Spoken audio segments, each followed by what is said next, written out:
जय जगत गुरु, जय भारत। भाई और बहनों, आज वीडियो बनाने का ऐसा मेरा कोई मकसद तो नहीं था, लेकिन आज यूट्यूब पर मैंने एक न्यूज़ देखी और उसमें बताया गया कि मक्का मदीना में हज करने के लिए जो हाजी गए हुए थे, तकरीबन 1000 हाजियों की अकाल मृत्यु हो गई। कारण बताया जा रहा था कि तेज गर्मी थी, जिस वजह से उनकी मृत्यु हुई। लेकिन मुख्य कारण तेज गर्मी नहीं था। ये बात बहुत ही कम लोग जान पाएंगे, क्योंकि अध्यात्म का विषय है। 99% मुसलमानों को नहीं पता कि असल वजह क्या है जिस वजह से अल्लाह का घर समझे जाने वाले काबा में 1000 मुस्लिम भाइयों की, बहनों की अकाल मृत्यु हो गई। अगर काबा में भगवान है, अगर काबा में अल्लाह है, क्योंकि अल्लाह के लिए जाता इंसान, मनोरंजन के लिए तो कोई जाएगा नहीं। फालतू में तो अपना पैसा समय बर्बाद कोई करेगा नहीं मक्का मदीना जाने के लिए। क्यों गए? अल्लाह के लिए गए। तो अल्लाह कहाँ चला गया था? क्या अल्लाह सो रहा था? क्या उस अल्लाह को इस बात का पता नहीं चला कि मेरे दर्शन के लिए, मेरी इबादत के लिए हज़ारों किलोमीटर से चलकर देश विदेश से लोग आ रहे हैं, मुसलमान आ रहे हैं? क्या वो अल्लाह इतना भी पावरफुल नहीं है? क्या उस अल्लाह के वश में इतना भी नहीं है कि वो अपने भक्तों की जान बचा सकता? अगर वो इतना भी नहीं कर सकता तो फिर काहे का अल्लाह है? या फिर वर्तमान का मुसलमान समाज जिस काबा में ये सोचकर जाता है कि वहां पर अल्लाह बैठा है, या फिर उन मुसलमानों की सोच ही गलत है। आज का वीडियो मेरा इसी टॉपिक पर है। सारी बातें आपको सबूतों के साथ में बताई जाएंगी।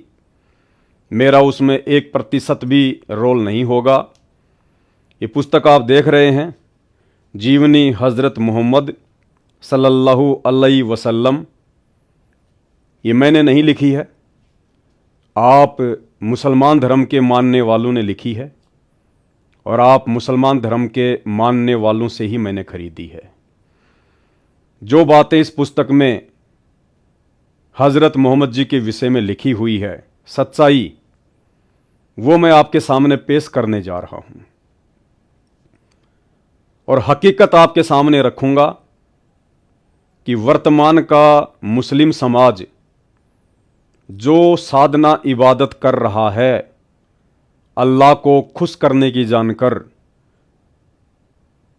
जन्नत में जाने की मानकर, उसके लिए वो चाहे किसी दरगाह पर जाएं, चाहे किसी मज़ार पर जाएं, चाहे वो मक्का मदीना जाएं, वर्तमान के मुसलमान समाज की जो इबादत है, जो भक्ति है, वो 2 कोडी की है। 2 कोडी की क्यों है? क्योंकि वो शास्त्रों के विरुद्ध है। मुसलमान धर्म की खुद की पुस्तकें, कुरान मजीद, कुरान शरीफ, तौरेत, जबूर, इंजल, इन सब के विपरीत है। इसलिए मुसलमान धर्म की वर्तमान की साधना 2 कोडी की है। कुछ भी हासिल नहीं होना सिवाय समय और पैसे की बर्बादी के। मुख्य वजह उन 1000 हाजियों के मरने की गर्मी नहीं, बल्कि उल्टी साधना है, शास्त्रों के विपरीत भक्ति साधना है। और ये सिलसिला चलता रहेगा, ये रुकेगा नहीं, क्योंकि जिसे आप अपना अल्लाह मानकर मक्का मदीना में जाते हैं कि वहां पर अल्लाह मिलेगा, अल्लाह के दीदार होंगे, अल्लाह के दर्शन होंगे, अल्लाह हमसे बड़ा प्रसन्न होगा, दरअसल उस मक्का में अल्लाह नहीं बल्कि शैतान बैठा है। क्योंकि अल्लाह कोई पशु नहीं है, अल्लाह कोई जानवर नहीं है जिसको वहां के मुल्ला मौलवियों ने उस मक्का मदीना में, उस काबा में बांध के रखा हुआ है। अल्लाह यानी भगवान, अल्लाह यानी परमात्मा, अल्लाह यानी गॉड, जिसने पूरी सृष्टि बनाई है, जिसने पूरी कायनात बनाई है, उसको किसी एक जगह मंदिर, मस्जिद, चर्च या गुरुद्वारे में बंद कर रहने की आवश्यकता नहीं है। उसकी शक्ति तो कण कण में व्याप्त है। और आज साक्षात वो अल्लाह, वो पैगंबर स्वयं भारतवर्ष की पावन धरती पर हरियाणा में प्रकट है, आया हुआ है। आज के वीडियो की शुरुआत उसी अल्लाहु अकबर परमपिता परमेश्वर जी के नाम से करते हैं, उनके जयकारे के साथ में करते हैं। अगर आप मुसलमान धर्म से संबंधित हैं, वीडियो को अंत तक जरूर देखना। शॉर्ट में आपको आप ही मुसलमान भाइयों के द्वारा लिखित ये पुस्तक जीवनी हजरत मोहम्मद, इसी से आपको आपके पैगंबर हजरत मोहम्मद जी की पूरी जीवन लीला बताऊंगा। आप वही साधना कर सकते हैं जो साधना आपको आपके पैगंबरों ने बताई, और आपके पैगंबर हजरत मोहम्मद जी ने जिस साधना को करते करते आजीवन तकलीफें उठाई। हजरत मोहम्मद का जीवन किसी नरक से कम नहीं था। जिस अल्लाह की इबादत करते करते हजरत मोहम्मद को सुकून की मौत नहीं मिली, जीवन में कभी सुख शांति नहीं मिली, आप ये कैसे विश्वास करके बैठे हैं कि उसी अल्लाह की इबादत, जिस अल्लाह की इबादत हजरत मोहम्मद जी किया करते थे 1200-1300 वर्ष पहले, वही इबादत आज का मुसलमान 2% भी नहीं कर रहा, 2% भी, तो आप मुसलमानों के साथ और क्या होगा?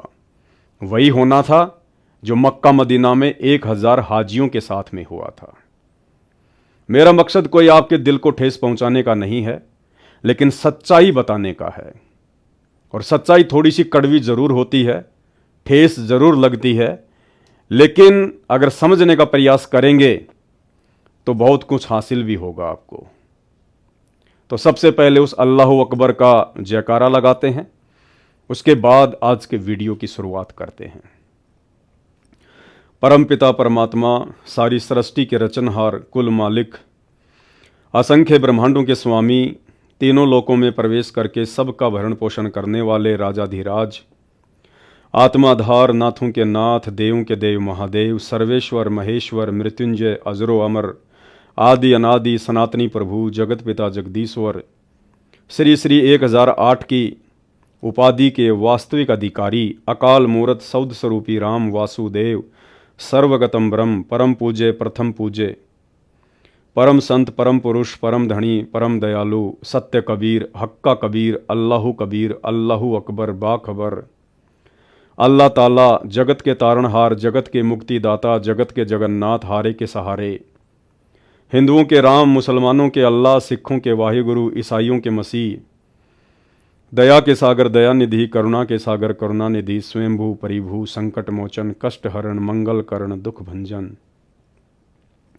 अविगत कबीर, निर्विकार निर्विषम परमात्मा, अलय अलेख सतगुरु, आदि अनादि सतगुरु, असली मर्यादा पुरुषोत्तम, असली राम, असली कृष्ण, असली घनश्याम, असली मुरारी, राजाओं के राजा, महाराजाओं के महाराजा, शहंशाहों के शहंशाह, सम्राटों के सम्राट, भगवानों के भगवान, अल्लाहों के अल्लाह, प्रभुओं के प्रभु, मसीहाओं के मसीह, सच्चे वाहिगुरु, बाबाओं के बाबा, पीरों के पीर, सेठों के सेठ, जगत सेठ, सांवड़ सा सेठ, सर्वगुण संपन्न, अनंत कोटि कलाओं के स्वामी, अनंत कोटि ब्रह्मांडों के नायक, योगियों में महायोगी, ध्यानियों में महाध्यानी, सिद्धों में परम सिद्ध, ज्ञानियों में तत्वज्ञानी, ब्रह्म ज्ञानी, महाज्ञानी, परम ज्ञानी, सर्वश्रेष्ठ ज्ञानी, युवा कबीर, समृद्ध कबीर, असमवात, अमित ओजा, सच्चे रहनुमा, करीम अल्लाह, सुभान अल्लाह, दुनिया के अंतिम पैगंबर, 8 सितंबर 1951 से गांव धनाना, जिला सोनीपत, हरियाणा, भारतवर्ष की पावन भूमि पर प्रकट, परम पूज्य संत शिरोमणि, अल्लाहों के अल्लाह, सतगुरु रामपाल जी परमेश्वर जी के चरण कमल में अनंत कोटि दंडवत प्रणाम।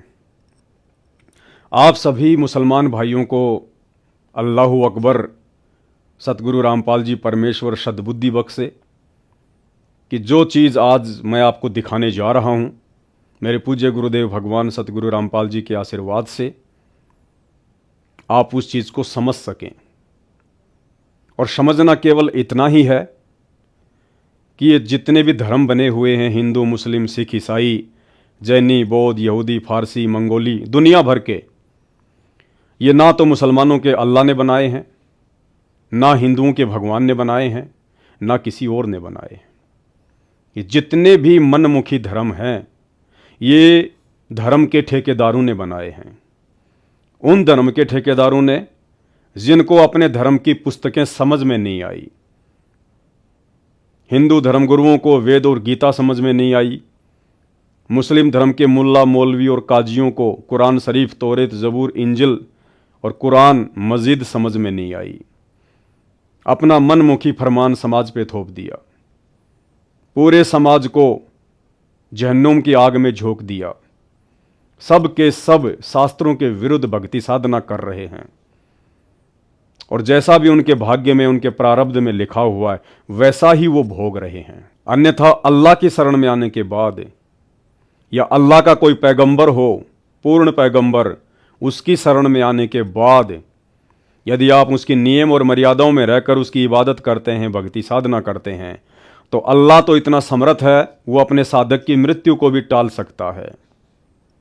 लेकिन ऐसा ना हिंदू समाज में देखने को मिल रहा है, ना मुस्लिम समाज में देखने को मिल रहा है। सब के सब कुत्ते वाली मौत मर रहे हैं। रोड पर एक्सीडेंट हो गया, किसी का हाथ कट गया, किसी का पैर कट गया, किसी का सर कट गया, कोई टायर के नीचे कुचला जाता है। कुत्ते से भी बदतर मौत आज हिंदू, मुस्लिम, सिख, ईसाइयों की हो रही है। कारण यही है कि ना तो मुसलमान अपने अल्लाह को पहचान पा रहे हैं, ना हिंदू अपने भगवान को, ना ईसाई अपने मसीहा को, और ना सिख अपने वाहिगुरु को। तो आज के वीडियो में अगर आप समझ सको तो समझ लेना, अल्लाह स्वयं चलकर आप और हम सब के लिए भारत की पवित्र धरती पर आया हुआ है। पहचान केवल उनके ज्ञान से होगी, उनके विचारों को सुनने से होगी, उनके सत्संगों को सुनने से होगी। ये धर्म और जातियों की जंजीरों को तोड़कर, दीवारों को लांघकर आपने थोड़ा अपने दिमाग को विकसित करना पड़ेगा। आपने ये विचार करना पड़ेगा कि अल्लाह ने ना किसी मजहब को बनाया, ना किसी जाति को बनाया, हम लोगों ने ही बनाया, और हम लोग इन मजहब और जातियों की बेड़ियों में आज उलझ कर रह गए, अपने अपने धर्म को सर्वश्रेष्ठ बताने में लगे हुए हैं, जबकि सबकी दुर्गतियां हो रही हैं, सबकी दुर्गतियां। तो आज आप मुसलमान भाइयों को मैं हज़रत मोहम्मद की जीवनी से कुछ बातें बताऊंगा, और हज़रत मोहम्मद की जीवनी को देखकर, पढ़कर, सुनकर यदि आपने विचार नहीं किया तो फिर आप में और जानवर में कोई अंतर नहीं है।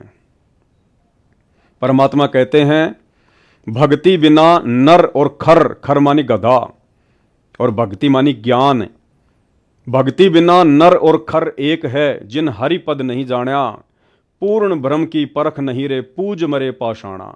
उस पूर्ण ब्रह्म अल्लाहु अकबर की, उस साकार भगवान की तो किसी को पहचान है ही नहीं, और ये पाषाण पूज पूज के मर गई दुनिया, पत्थर पूज पूज के मर गई। मुसलमान भाई मज़ारों पर जाकर पत्थर पूजते हैं, मक्का मदीना में जाकर पत्थर पूजते हैं। हिंदू भाई मंदिरों में जाकर पत्थर पूजते हैं, तीर्थ धामों पर जाकर पत्थर पूजते हैं। सब के सब पत्थर पुजारी हैं। तो हज़रत मोहम्मद की जीवनी आज मैं आप मुसलमान धर्म के मानने वालों को बताने जा रहा हूं। जैसा कि मुसलमान धर्म के फॉलोअर्स के माध्यम से ये पुस्तक लिखी गई है, जीवनी हज़रत मोहम्मद सल्लल्लाहु अलैहि वसल्लम। अपनी तरफ से मैं कुछ नहीं बोलने वाला, कुछ नहीं बताने वाला। जो भी बताऊंगा आप लोगों के द्वारा लिखी गई बातें ही बताऊंगा। लेकिन आप लोग इन लिखी गई बातों को समझ नहीं पाए, समझ नहीं पा रहे। मेरा केवल इतना सा काम है कि मुख्य मुख्य जो पॉइंट हैं, उन पॉइंटों पर मैं आपका ध्यान आकर्षित करूं, ताकि आप थोड़ा सोचने पर विवश हों। कोशिश करें सत्य जानने की, और सत्य बताने वाला इस पूरी धरती पर, पूरी पृथ्वी पर वर्तमान में केवल एक ही है, स्वयं अल्लाहु अकबर, स्वयं परमात्मा, जो आज स्वयं हम इंसानों को समझाने के लिए इंसान का चोला धारण करके परम पूज्य सतगुरु रामपाल जी के रूप में धरती पर साक्षात प्रकट हैं। चाहे हिंदू धर्म के धर्मगुरु हों, चाहे मुसलमान धर्म के धर्मगुरु हों, इन अज्ञानियों ने धर्म के मानने वालों को उल्टा पाठ पढ़ा दिया शास्त्रों का कि भगवान बेचून है, भगवान निराकार है। मुसलमान धर्म के मुल्ला काजी कहते हैं कि भगवान धरती पर नहीं आता, अल्लाह कभी साकार रूप में नहीं आता, अल्लाह कभी इंसान का रूप बनाकर नहीं आता। उधर हिंदू धर्म के धर्मगुरु भगवान निराकार है, भगवान निराकार है, उसका कोई आकार नहीं है। उल्टा पाठ सबको पढ़ा रखा है और सबकी दुर्गतियां करवा रखी हैं। आज कोई भी व्यक्ति चैन की मौत नहीं मर रहा, सुकून की मौत नहीं मर रहा। 1000 हज यात्री मरे हैं, वो सुकून की मौत नहीं है, वो जिहालत की मौत है। अरे अल्लाह उसे कहते हैं जो सुकून की मौत दे, जो ऐसी बेमौत दे उसको अल्लाह नहीं कहते। ये काम तो शैतान करता है, काल करता है। तो हजरत मोहम्मद जी की जीवनी को पढ़ने के बाद भी यदि आपने विचार नहीं किया और साक्षात धरती पर प्रकट अल्लाहू अकबर सतगुरु रामपाल जी के यूट्यूब पर जाकर सत्संग नहीं सुने, तो आप लोगों में और जानवरों में रत्ती भर भी अंतर नहीं है। क्योंकि परमेश्वर ने जानवरों से भिन्न हमारे को ये मनुष्य शरीर दिया है। ये मनुष्य शरीर केवल इसीलिए दिया है कि हम किसी बात पर विचार कर सकते हैं, सोच सकते हैं, सलाह मशवरा कर सकते हैं। मैं आपको समझाऊंगा, आप जी समझ सकते हैं। अन्य किसी भी योनि में, किसी भी शरीर में इस मनुष्य के अलावा ये योग्यता, ये क्षमता परमात्मा ने नहीं दी है। और ये योग्यता समझने और समझाने की, विचार विमर्श करने की, चिंतन मनन करने की अल्लाहू अकबर सतगुरु रामपाल जी परमेश्वर जी ने इसीलिए बख्शी है कि आज हम उनको पहचान लें, आज हम उनकी पहचान कर लें, अपने अल्लाह के चरणों में आ जाएं। इस पाखंड पूजा को, इस 2 कौड़ी की साधना को, जिसका किसी भी धर्मशास्त्र में कोई उल्लेख नहीं है, इसको हम त्याग दें और अपने जीवन को सफल बना लें। अन्यथा भाई, चाहे हिंदू हो, चाहे मुसलमान, चाहे सिख, चाहे ईसाई, मरने के बाद में सीधा धर्मराज के दरबार में जाएगा और धर्मराज एक ही बात कहेगा कि भगवान धरती पर आया हुआ था। नादान, अल्लाह धरती पे प्रकट था, तेरा सौभाग्य था। तूने भक्ति क्यों नहीं करी, तूने उसकी सच्ची इबादत क्यों नहीं करी, खाली हाथ क्यों आ गया? जा नरक में, जहन्नुम में ठोकेगा। तो आज मौका है। मेरी बात पे यकीन नहीं है, कोई बड़ी बात नहीं है, लेकिन खुद अल्लाह अकबर की बात पे तो यकीन करो। सत्संग तो सुनना शुरू करो परमेश्वर रामपाल जी के, दिन में आधा घंटा, 1 घंटा, थोड़ा थोड़ा समय निकाल कर।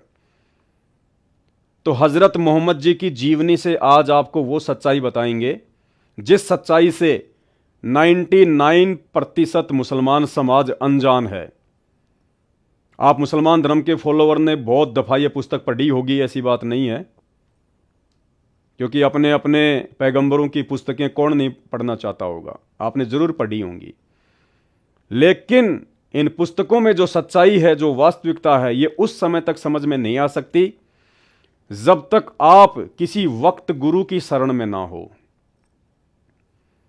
वक्त गुरु यानी पैगंबर, रसूल, नबी, जो वर्तमान में धरती पर सशरीर हमारे समक्ष प्रकट हो।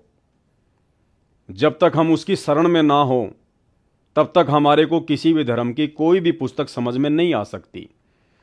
मनमुखी रूप से आप कितनी ही कुरान मजीद, कुरान शरीफ, तौरेत, जबूर, इंजिल दुकानों से खरीद खरीद के पढ़ते रहिएगा, झक मार मार के मर जाएंगे, लेकिन एक अक्षर भी समझ में नहीं आएगा अल्लाह और उसकी सच्ची इबादत के विषय में। तो आज अल्लाह और उसकी सच्ची इबादत के विषय में स्वयं वो अल्लाहू अकबर धरती पर साक्षात नीचे उतरा हुआ है। नाम है परमेश्वर रामपाल जी। यूट्यूब पर जाकर सत्संग सुनना शुरू करें।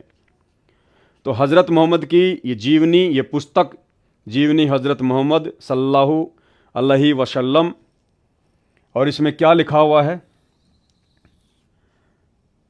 इस किताब के अध्ययन से अल्लाह के पैगंबर हज़रत मोहम्मद सल्लल्लाहु अलैहि वसल्लम के जीवन की प्रमुख झलकियां आपके सामने आएंगी, और इस किताब को पढ़ने वाला ऐसा महसूस करेगा जैसे वह खुद उस दौर से गुजर रहा है जिस दौर से पैगंबरे इस्लाम गुजरे हैं।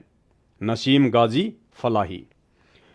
यानी जीवनी हज़रत मोहम्मद का मतलब होता है कि हज़रत मोहम्मद जी ने अपने जीवन में, अपनी लाइफ में, जन्म लेने से अंतिम समय तक उन्होंने क्या किया, भक्ति मार्ग में अल्लाह के विषय में वो क्या जानते थे, अल्लाह ने क्या उनको इबादत बताई, कैसे उन्होंने वो इबादत की, और उस इबादत के करने से हज़रत मोहम्मद को क्या हासिल हुआ। अल्लाह के गुण हैं, अल्लाह किसी को दुख नहीं देता, अल्लाह किसी को परेशानी नहीं देता।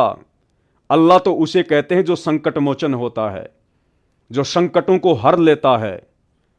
भक्ति करने वाले अपने साधक को, अपने भगत को सुख ही प्रदान करता है। अगर वो निर्धन है तो उसे धन देता है, बांझ है तो उसे पुत्र देता है, बीमार है तो उसे स्वस्थ शरीर देता है। उसे कहते हैं अल्लाह। और शरीर त्यागने के बाद उसको मोक्ष देता है, सदा सदा के लिए उसे 84 लाख योनियों के झंझट से बाहर निकाल देता है। उसे कहते हैं अल्लाह, परमात्मा, भगवान। और उसी अल्लाह की इबादत करते करते आजीवन मुसलमान धर्म के अंतिम पैगंबर हजरत मोहम्मद जी का जीवन नरक से कम नहीं था। उन्हें कभी भी वो सुख और शांति प्राप्त नहीं हुई जिस सुख और शांति की प्राप्ति के लिए दुनिया अल्लाह की खोज करती है, भगवान की खोज करती है, दुनिया भक्ति करती है। जबकि हजरत मोहम्मद तो वर्तमान के मुसलमानों की तरह कोई बुराई भी नहीं करते थे। हजरत मोहम्मद जिनकी उम्र 63 वर्ष थी, यानी वो 63 वर्ष की उम्र में अल्लाह को प्यारे हो गए थे। उन्होंने कभी भी अपने जीवन में तमाकू को छुआ तक नहीं, शराब को छुआ तक नहीं, मांस को छुआ तक नहीं, कभी किसी का दिल तक नहीं दुखाया, कभी किसी के साथ में लड़ाई झगड़ा नहीं किया, हमेशा अल्लाह की इबादत में लगा रहता था। और उस मोहम्मद का जीवन भी नरक के समान व्यतीत हुआ। और अंत में कैसी दुर्गति से हजरत मोहम्मद जी के जीवन का अंत हुआ, ये इसी पुस्तक जीवनी हजरत मोहम्मद में साफ साफ अक्षरों में लिखा हुआ है। कहने का मतलब है आप तो हजरत मोहम्मद जैसी इबादत अल्लाह की लाख जन्म भी नहीं कर सकते।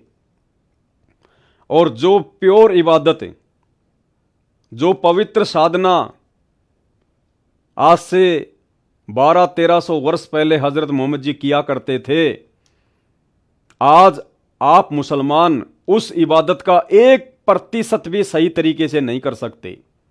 तो सोचिए आपके साथ क्या होगा।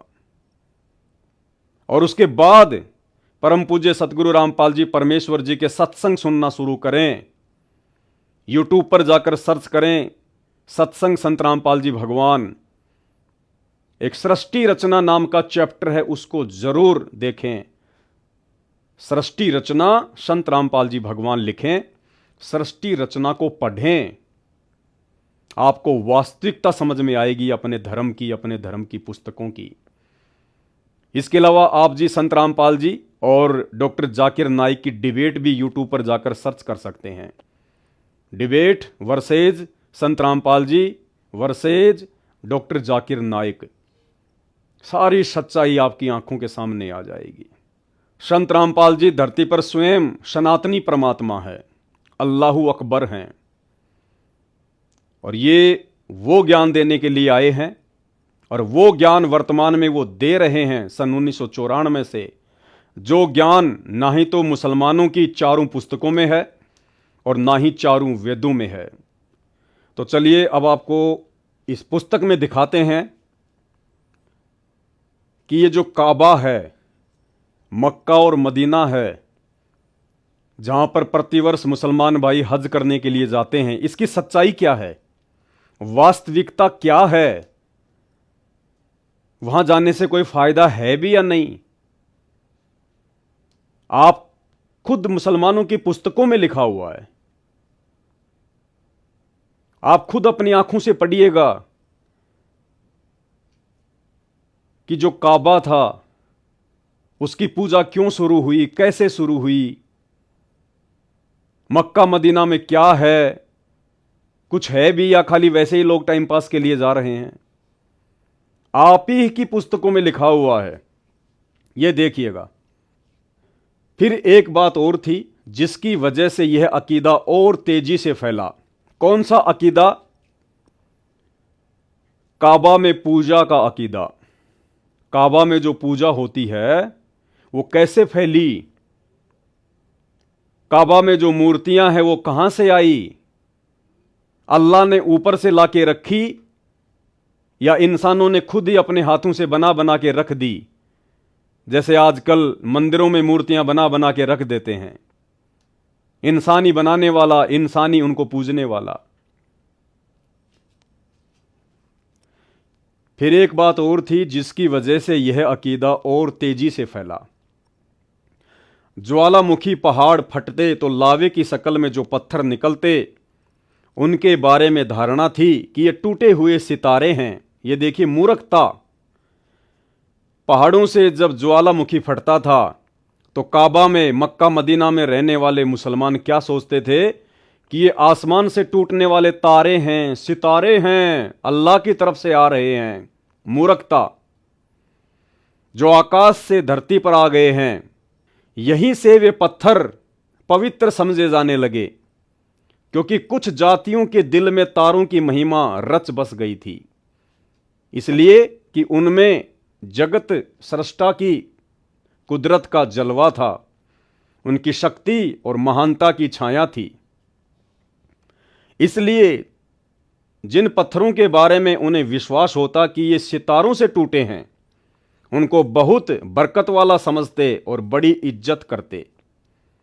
फिर इज्जत का यह ख्याल और आगे बढ़ा और अब उनकी पूजा भी होने लगी। ज्वालामुखी के पत्थरों को अल्लाह के पत्थर समझकर, अल्लाह की नियामत समझकर, आसमान से टूटे हुए तारे समझकर शुरुआत में मुसलमान धर्म के फॉलोअर्स ने उन पत्थरों की पूजा शुरू कर दी। आगे देखिए।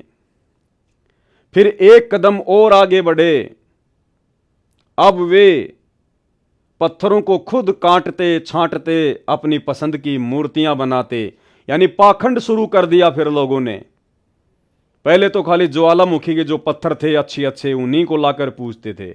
उसके बाद में खुद उनको काटने छाटने लग गए, उनको बढ़िया बढ़िया शक्ल देने लग गए। अब वे पत्थरों को खुद काटते छांटते अपनी पसंद की मूर्तियां बनाते, जिस बुजुर्ग या देवता से चाहते उसका संबंध जोड़ देते। उस समय के मुसलमान मनमुखी रूप से किसी भी देवता का संबंध उन मूर्तियों से जोड़ देते कि ये फलाने देवता की मूर्ति है, ये फलाने देवता की मूर्ति है, मनमुखी। फिर उनको एक जगह स्थापित करके पूजना शुरू कर देते, प्रेम और श्रद्धा में उन पर भेंट चढ़ाते, जैसे मंदिर मस्जिदों में लोग श्रद्धा से भेंट चढ़ाते हैं। उन पत्थरों के ऊपर मुसलमान धर्म के वो अंध श्रद्धालु फिर भेंट चढ़ाने लग गए।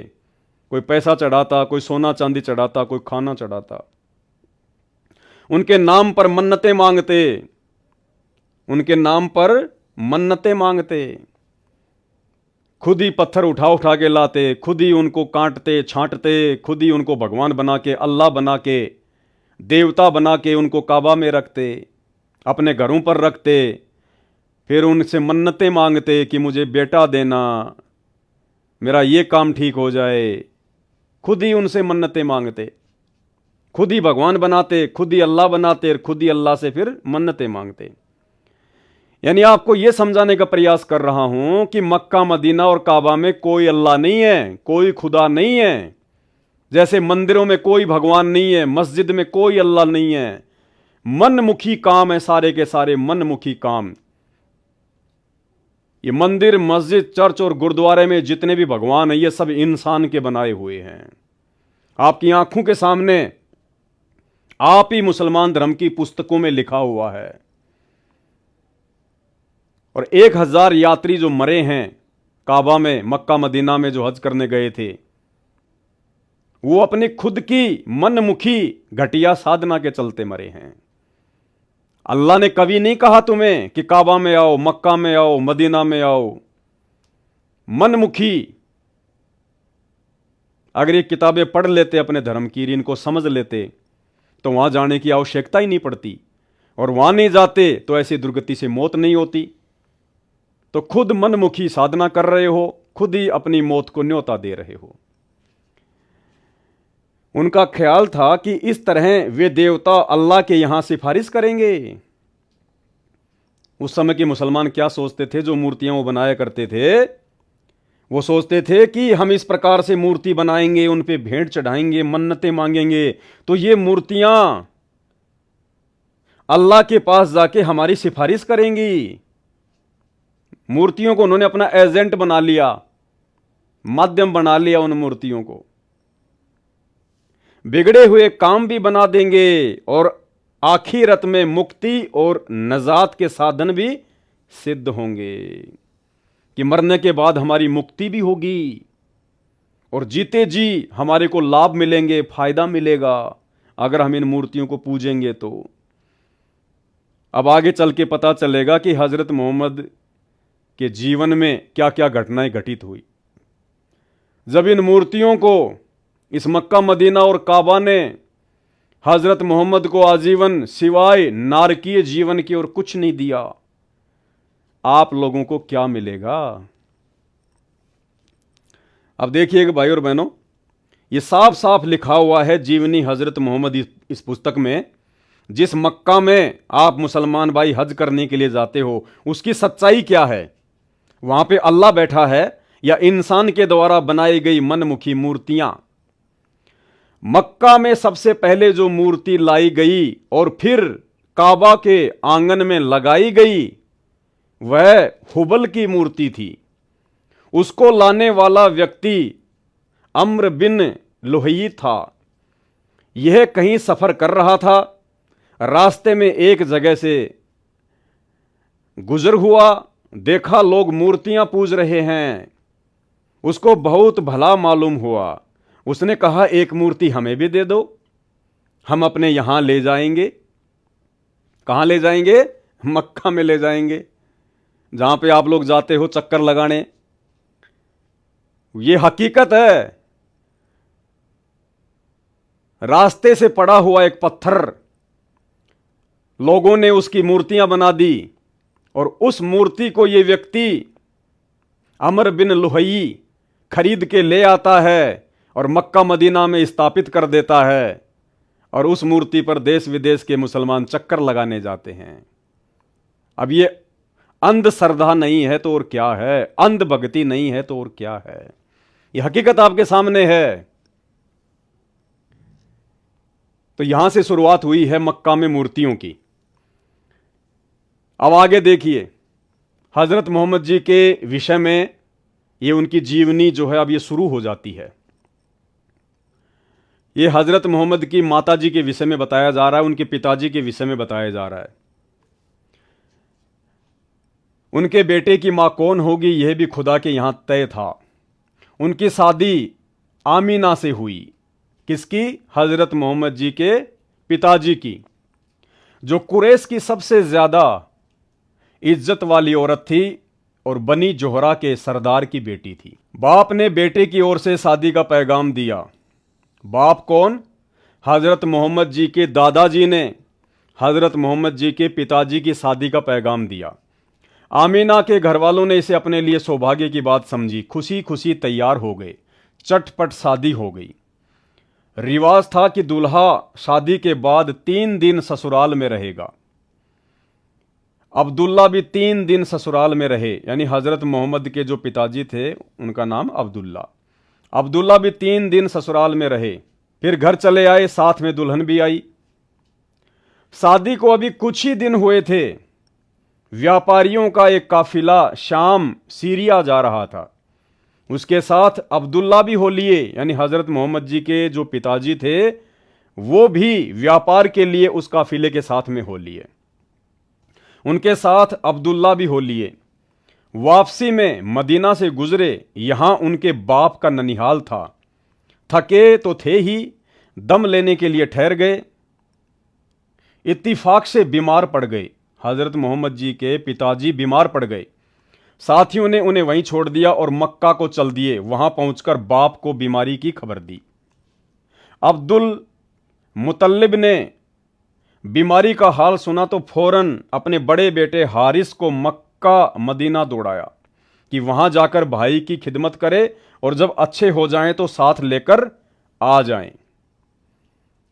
लेकिन अफसोस, हारिस ने अपने भाई अब्दुल्ला को ना देखा। हारिस ने अपने भाई अब्दुल्ला को ना देखा। यानी हजरत मोहम्मद जी के जो पिताजी थे उनकी अकाल मृत्यु हुई बीमारी से। मुस्लिम धर्म के पैगंबर हजरत मोहम्मद के वालिद, उनके फादर, उनके पिताजी अब्दुल्ला की जो मौत थी वो बीमारी से हुई, अकाल मृत्यु हुई, जवानी में मृत्यु हुई। और जिस समय मृत्यु हुई उस समय हजरत मोहम्मद अपनी मां के पेट में थे। हजरत मोहम्मद का जन्म भी नहीं हुआ था। यानी पैगंबर अपने बाप का मुंह भी नहीं देख पाया। आगे आगे सुनते जाना, यह केवल शुरुआत है कि जो भक्ति साधना अल्लाह की समझ के हजरत मोहम्मद ने आजीवन की, उनको क्या मिला और वर्तमान के मुसलमान को क्या मिलेगा जो हजरत मोहम्मद जैसी 1% भी साधना नहीं कर रहा है। तो हजरत मोहम्मद जी के पिताजी की अकाल मृत्यु हुई, अब्दुल्ला की। उसके बाद देखिए भाई और बहनों, आगे हजरत मोहम्मद जी की मां, उनकी कैसे मृत्यु हुई। सोहर की तरह आमीना भी रास्ते में बीमार हो गई। आमीना कौन? हजरत मोहम्मद जी की माता। अपने पति की तरह आमीना भी रास्ते में बीमार हो गई। मक्का और मदीना के बीच में गांव है अबवा, वहां पहुंची तो हालात नाजुक हो गई और फिर संभल न सकी। उनके प्राण पखेरु उड़ गए और वहीं उनकी कब्र बनी। अब्दुल्ला का इंतकाल भी तो परदेश में ही हुआ था और दफन भी इसी तरह हुए थे। कौम और वतन से बहुत दूर, अपने परिवार से दूर दोनों की मृत्यु हुई। आप यतीम थे। आप कौन? हजरत मोहम्मद। लेखक लिख रहा है कि आप यतीम थे।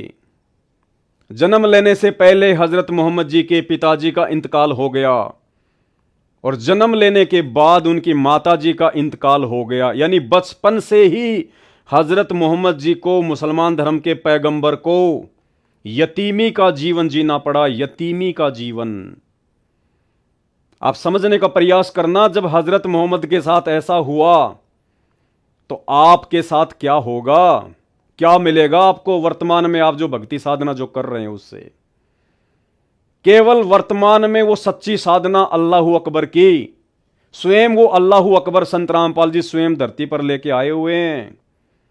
मेरा ये वीडियो बनाने का मकसद केवल इतना ही है, आपको अपने धर्म की सच्चाई बता दूं और यदि अपना भला चाहते हैं तो वर्तमान में उस वास्तविक अल्लाह सतगुरु रामपाल जी परमेश्वर जी की पहचान कर सकें, उनके सत्संग सुनकर। दूसरा तरीका नहीं है। तुम सोचो कि संत रामपाल जी यदि अल्लाह हैं तो कोई चमत्कार क्यों नहीं कर देते? दिन को रात, रात को दिन क्यों नहीं कर देते? दुनिया में ऐसी ऐसी घटनाएं हो रही हैं, उनको रोक क्यों नहीं देते? ट्रेन एक्सीडेंट होती है, पहले वो बता क्यों नहीं देते? ये सारी बातें उनके सत्संग सुनोगे तब समझ में आएंगी कि वो क्या कर सकते हैं और क्या नहीं कर सकते हैं। आप यतीम थे, बाप के साये से महरूम थे। अभी इस यतीमी का एहसास ही हुआ था कि मां भी चल बसी। बाप की कब्र देखी ही थी कि मां की कब्र भी तैयार हो गई। अब आप अकेले रह गए, मां साथ थी तब भी आपको यतीमी का दुख था। भला दिल पर क्या बीती होगी? जबकि यह सारा भी टूट गया, गम पर गम, एक से बढ़कर दूसरा। अब आगे देखिए, हजरत मोहम्मद जी की माताजी भी गुजर गई, उनके पिताजी भी गुजर गए, बड़ी मुश्किल से उनके दादाजी ने, अब्दुल मुतल्लिब ने उनको पाला, और दादा का साया भी ज्यादा दिन तक नहीं रहा। क्या कह रहे हैं? लेकिन अफसोस, अब्दुल मुतल्लिब भी ज्यादा दिन न ठहरे, यानी हजरत मोहम्मद के दादाजी भी ज्यादा दिन ना ठहरे। मोहम्मद अभी 8 साल के हुए थे कि दादा भी चल बसे। यतीमी का जीवन, घोर यतीमी का जीवन। आपके पैगंबर की यह दशा उनके बचपन में, और जो साधना उस पैगंबर ने की अंतिम श्वास तक, उस साधना से उनको क्या मिला? अभी तो उनका जीवन चल रहा है। आगे उनकी जवानी के बारे में बताएंगे, फिर उनकी मृत्यु के बारे में बताएंगे। आप दंग रह जाएंगे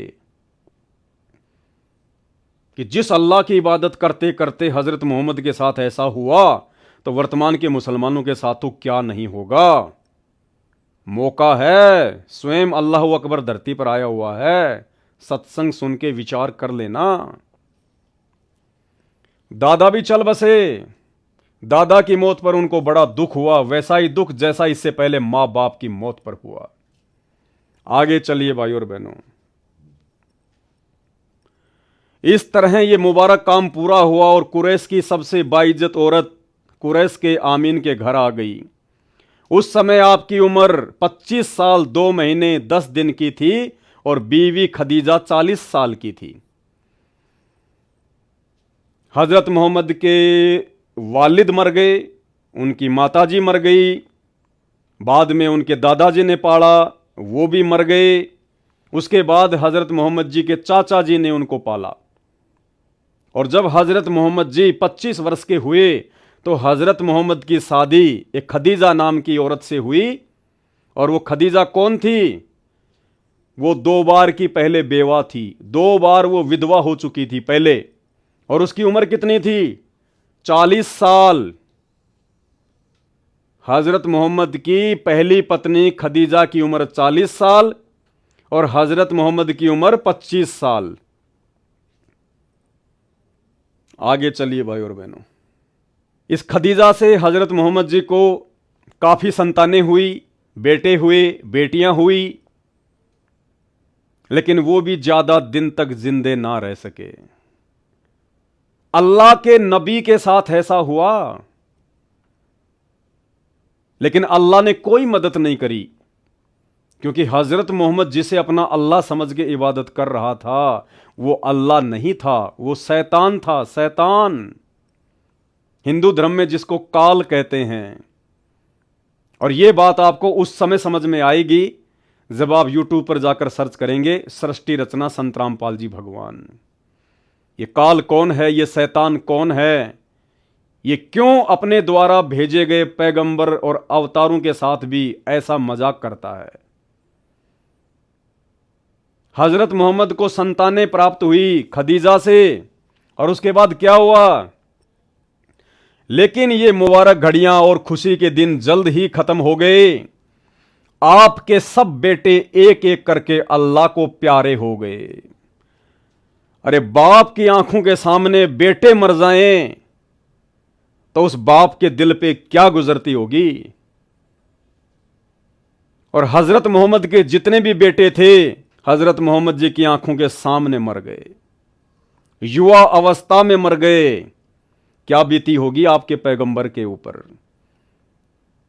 क्या अल्लाह इतना निर्दयी होता है जो अपने पैगंबर के परिवार की भी सार संभाल नहीं कर सकता, जो अपने पैगंबर को सुख सुविधा नहीं दे सकता, जो अपने एक पैगंबर का ख्याल नहीं रख सकता? वो अल्लाह फिर वर्तमान के मुसलमानों का क्या ख्याल रखेगा? तो हजरत मोहम्मद के पुत्र उनकी आंखों के सामने अकाल मौत मरे। ये जीवन चरित्र आपको पढ़ा रहा हूं हजरत मोहम्मद जी का, आप ही मुसलमान भाइयों के हाथों से लिखित है। ये विचार कर लेना, जिस अल्लाह की हजरत मोहम्मद इबादत कर रहा था, उस अल्लाह ने हजरत मोहम्मद के साथ भी कैसे कैसे मजाक किए। कासिम, तैयब और ताहिर सब अल्लाह से जा मिले, जख्म पर जख्म लगते रहे, लेकिन आप सब्र करते रहे। और करे भी क्या? करे भी क्या? हज़रत मोहम्मद जी के हाथ में तो कुछ था नहीं कि अपने बच्चों को जीवित कर देते। अल्लाह उनकी सुन नहीं रहा था, क्योंकि हज़रत मोहम्मद अल्लाह की इबादत कर ही नहीं रहा था, वो तो शैतान की इबादत कर रहा था। उसे पता ही नहीं था अल्लाह कौन है। शैतान ने उसको मोहरा बनाया। ये सच्चाई संत रामपाल जी के सत्संग सुनने से कट टू कट समझ में आएगी। बचपन में तो यतीमी का दुख उठाया, बड़े हुए तो अपने जिगर के टुकड़ों का गम सहन करना पड़ा। आपकी बेटियां ही शेष रह गई जो चार थी, जैनब, रुक्या, उम्मे कुलसुम और फातिमा। केवल 4 बेटियां बच गई। तीनों बेटे हजरत मोहम्मद के शैतान को प्यारे हो गए, जिसे वे अपना अल्लाह समझ रहे थे। अब आगे हजरत मोहम्मद अल्लाह की प्राप्ति के लिए हीरा नाम के पहाड़ की गुफा में जाके बैठ जाया करते थे, समाधि लगाया करते थे, ध्यान लगाया करते थे। और आप मुसलमान ये कहते हैं ना कि हजरत मोहम्मद जी के ऊपर आयतें नाजिर हुई, अल्लाह ने हजरत मोहम्मद के ऊपर आयतें उतारी। वो अल्लाह हजरत मोहम्मद जी को मिला, अल्लाह ने ये कुरान शरीफ का ज्ञान दिया, बिल्कुल दिया, लेकिन वो अल्लाह नहीं था, वो शैतान था, वो काल था। अरे भगवान अगर किसी को मिलता है तो कितना सुख देता है। भगवान, परमात्मा, अल्लाह, इस नाम को लेने से ही कितना सुकून मिलता है। और अगर वो अल्लाह खुद अगर अपने पैगंबर के सामने आ जाए या आज आप लोगों के सामने आ जाए तो आप लोगों का कैसा रिएक्शन होगा? आप डरेंगे? आपके उस अल्लाह को देखते ही पसीने आ जाएंगे? या फिर आप खुशी से झूम उठेंगे? क्योंकि अल्लाह हमारी आत्मा का पिता, हमारी रूह का मालिक, उसको देख के तो खुशी होनी चाहिए। लेकिन हजरत मोहम्मद की क्या हालत हो गई, जिसे वो अल्लाह समझ रहा था, जब वो अल्लाह उसके पास आया कुरान शरीफ का ज्ञान देने के लिए, आयतें उतारने के लिए, हजरत मोहम्मद की क्या हालत हुई देखिएगा। जब ख्वाब सुबह की तरह रोशन हो जाता और सत्य सिद्ध होता, इस प्रकार अज्ञात बातें मालूम हो जाती, तो आप सलल बहुत फिक्रमंद होते, मन में तरह तरह के विचार गूंजने लगते, आपको अपने बारे में शक होने लगता, कहीं मैं मानसिक रोगी तो नहीं। ये देखिएगा, अल्लाह की इबादत करने वाले हजरत मोहम्मद जी कभी कभी ये सोचते थे कि मैं मानसिक रोगी तो नहीं हूं, मेरे साथ में ऐसा क्यों हो रहा है। बचपन से लेकर जवानी तक मेरे को कोई सुख ही प्राप्त नहीं हुआ, अल्लाह ने मुझे कोई सहारा ही नहीं दिया। बचपन में मेरे माता पिता मर गए, दादाजी ने पाल पोस के बड़ा किया, वो भी मर गया। शादी हुई तो 40 साल की औरत से हुई, उससे मेरे को 7 संतानें प्राप्त हुई, 3 बेटे अल्लाह को प्यारे हो गए। तो हजरत मोहम्मद जी की स्थिति मानसिक रोगी जैसी हो गई, मानसिक रोगी जैसी। तो क्या सोचने लगे हजरत मोहम्मद जी? आपको अपने बारे में शक होने लगता, कहीं मैं मानसिक रोगी तो नहीं, कहीं मुझ पर भूत प्रेतों का कोई असर तो नहीं। आपने अपनी बीवी खदीजा को सारा हाल सुनाया, दिल पर जो बीत रही थी वह भी बताया, यानी महादुखी थे हजरत मोहम्मद जी, महादुखी। अरे जिस व्यक्ति का एक बच्चा हो और एक बच्चा यदि उसका मर जाए तो उस व्यक्ति की क्या हालत होगी। हजरत मोहम्मद के 3 बेटे, तीनों ही बेटे अकाल मौत मर गए, अपने बाप के सामने मर गए। तो मानसिक रोगी होना तो जाहिर सी बात थी। खदीजा ने सारी बातें ध्यान से सुनी, फिर आपको ढांढस बंधाई, हिम्मत दी और बोली, मेरे जीवन साथी आप फिक्र ना करें, आप जैसे सज्जन पर शैतान कैसे काबू पा सकता है। यानी हजरत मोहम्मद ने अपनी पत्नी खदीजा को कहा कि मेरे ऊपर कहीं भूत प्रेतों का साया तो नहीं है। बिल्कुल सही सोच रहे थे वो, क्योंकि शैतान का साया था। शैतान उसको अपने पैगंबर के रूप में धरती पर स्थापित करना चाहता था और उसने वही किया। स्वयं हजरत मोहम्मद जी इस बात को स्वीकार कर रहे हैं, लेकिन उसकी बीवी ने, खदीजा ने उसको हिम्मत दी और कहा कि आप जैसे भले आदमी के ऊपर शैतान का साया कैसे हो सकता है। आगे देखिए, इस तरह रमजान के कुछ दिन बीत गए। एक दिन आप सल्लल्लाहु यानी हजरत मोहम्मद गुफा में आराम कर रहे थे, हीरा की गुफा में। सुबह का सुहाना समय था। अचानक एक फरिश्ता दिखाई दिया, बहुत ही खूबसूरत और हसीन फरिश्ता। हाथ में हसीन रेशम का एक टुकड़ा भी था। और वो फरिश्ता क्या बोला हजरत मोहम्मद से? पढ़ो।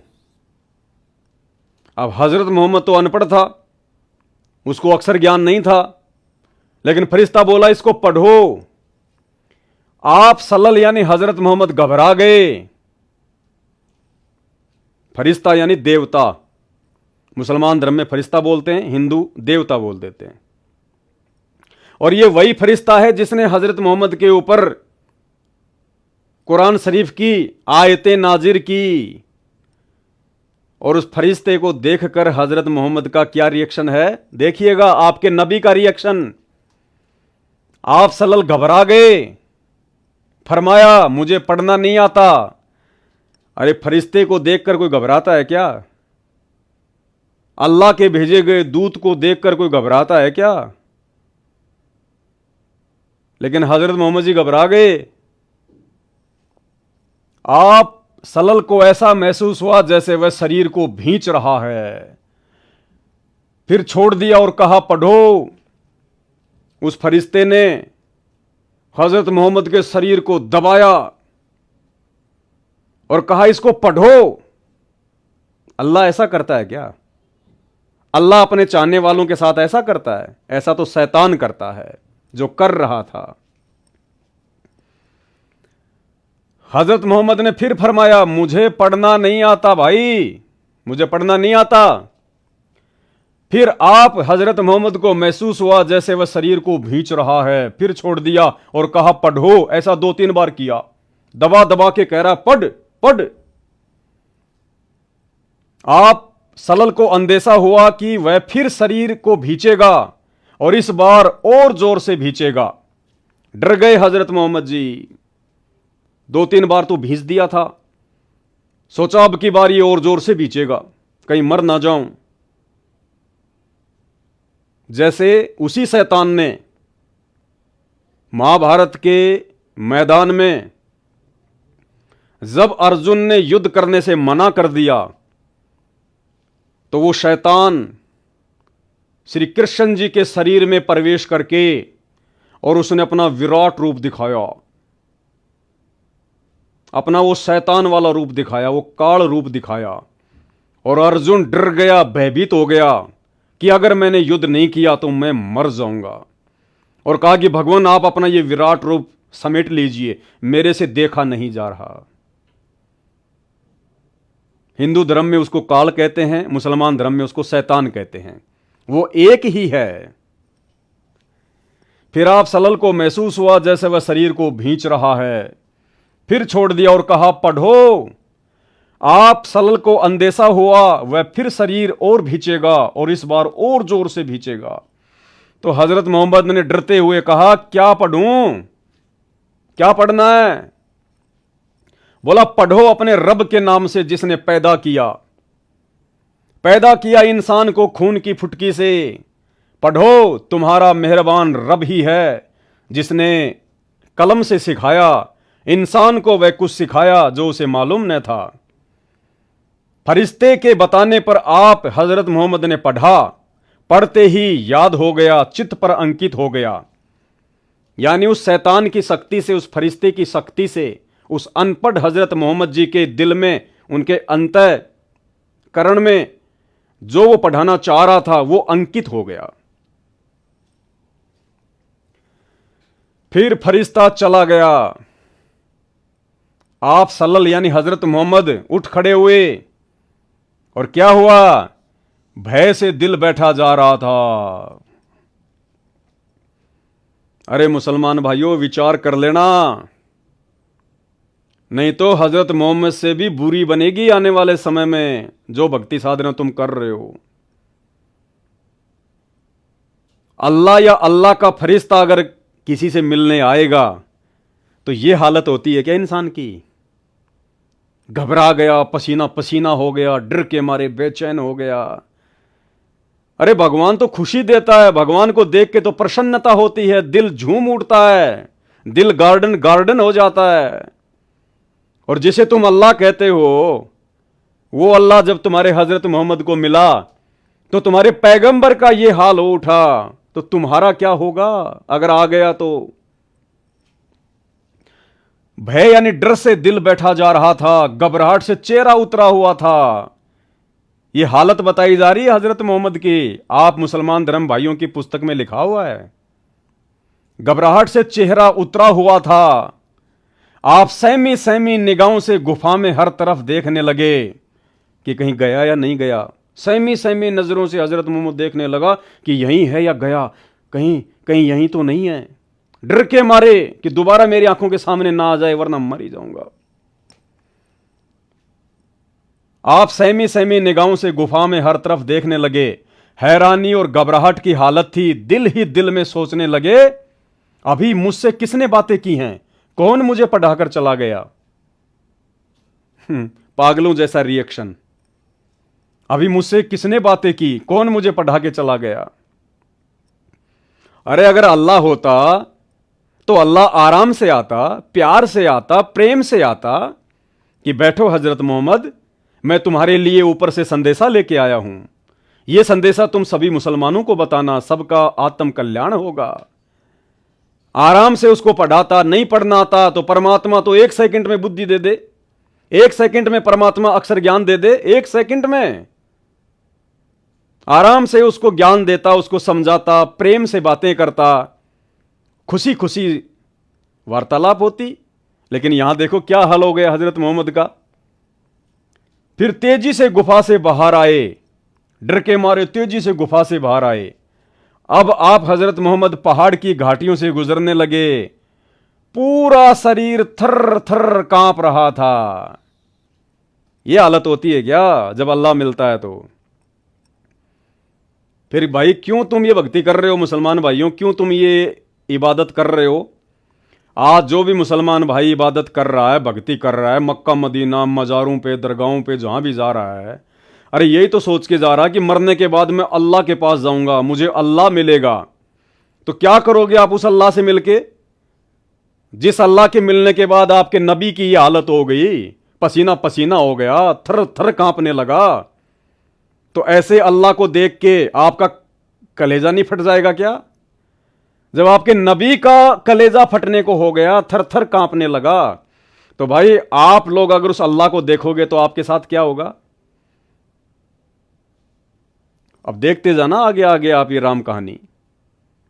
पूरा का पूरा मुसलमान समाज अंध भक्ति कर रहा है, अंध भक्ति, धूल में लट लग रहा है। शास्त्रों के अनुसार कोई भक्ति साधना नहीं है।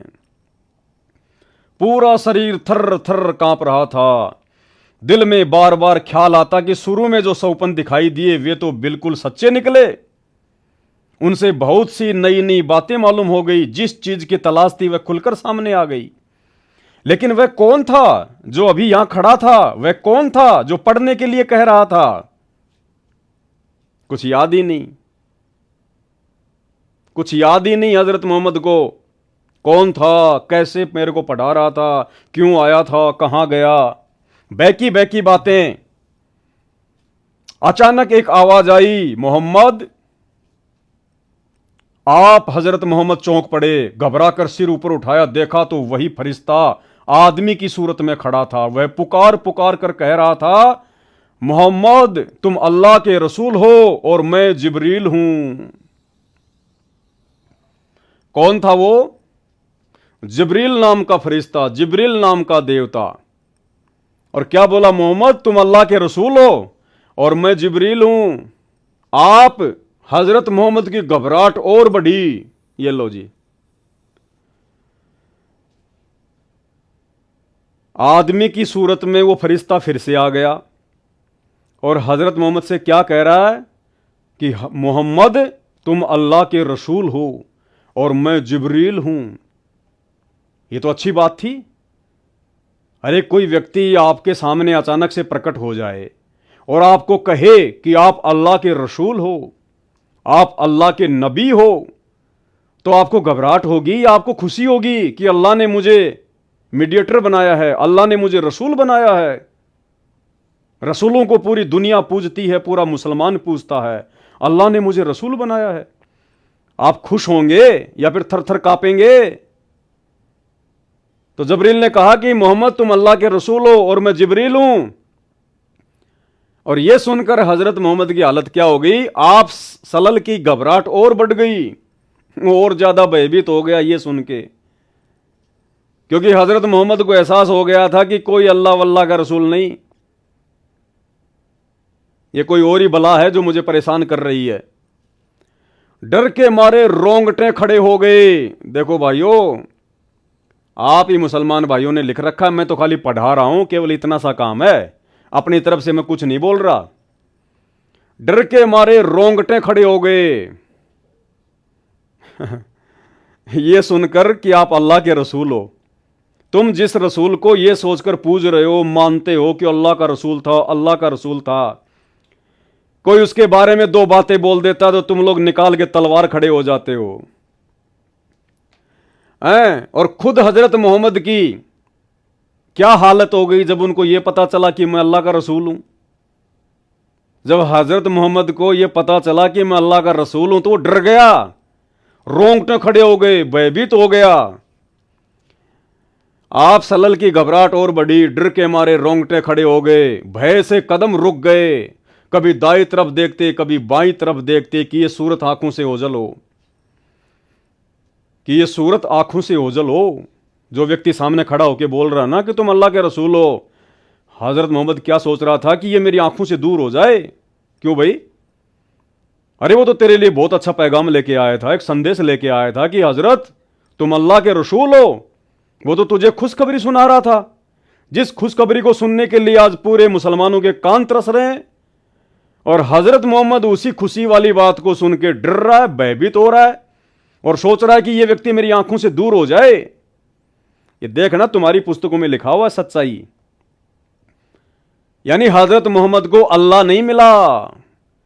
अरे अल्लाह की सूरत तो बहुत सुहानी है, और यदि उस अल्लाह का कोई पैगंबर, कोई फरिश्ता, कोई देवता यदि नीचे आएगा तो वो भी उस अल्लाह के जैसा होगा, उसी के गुणों से युक्त होगा। वो तो परम शांति प्रदान करेगा, हृदय में शीतलता प्रदान करेगा, डर और भय पैदा नहीं करता अल्लाह का फरिश्ता।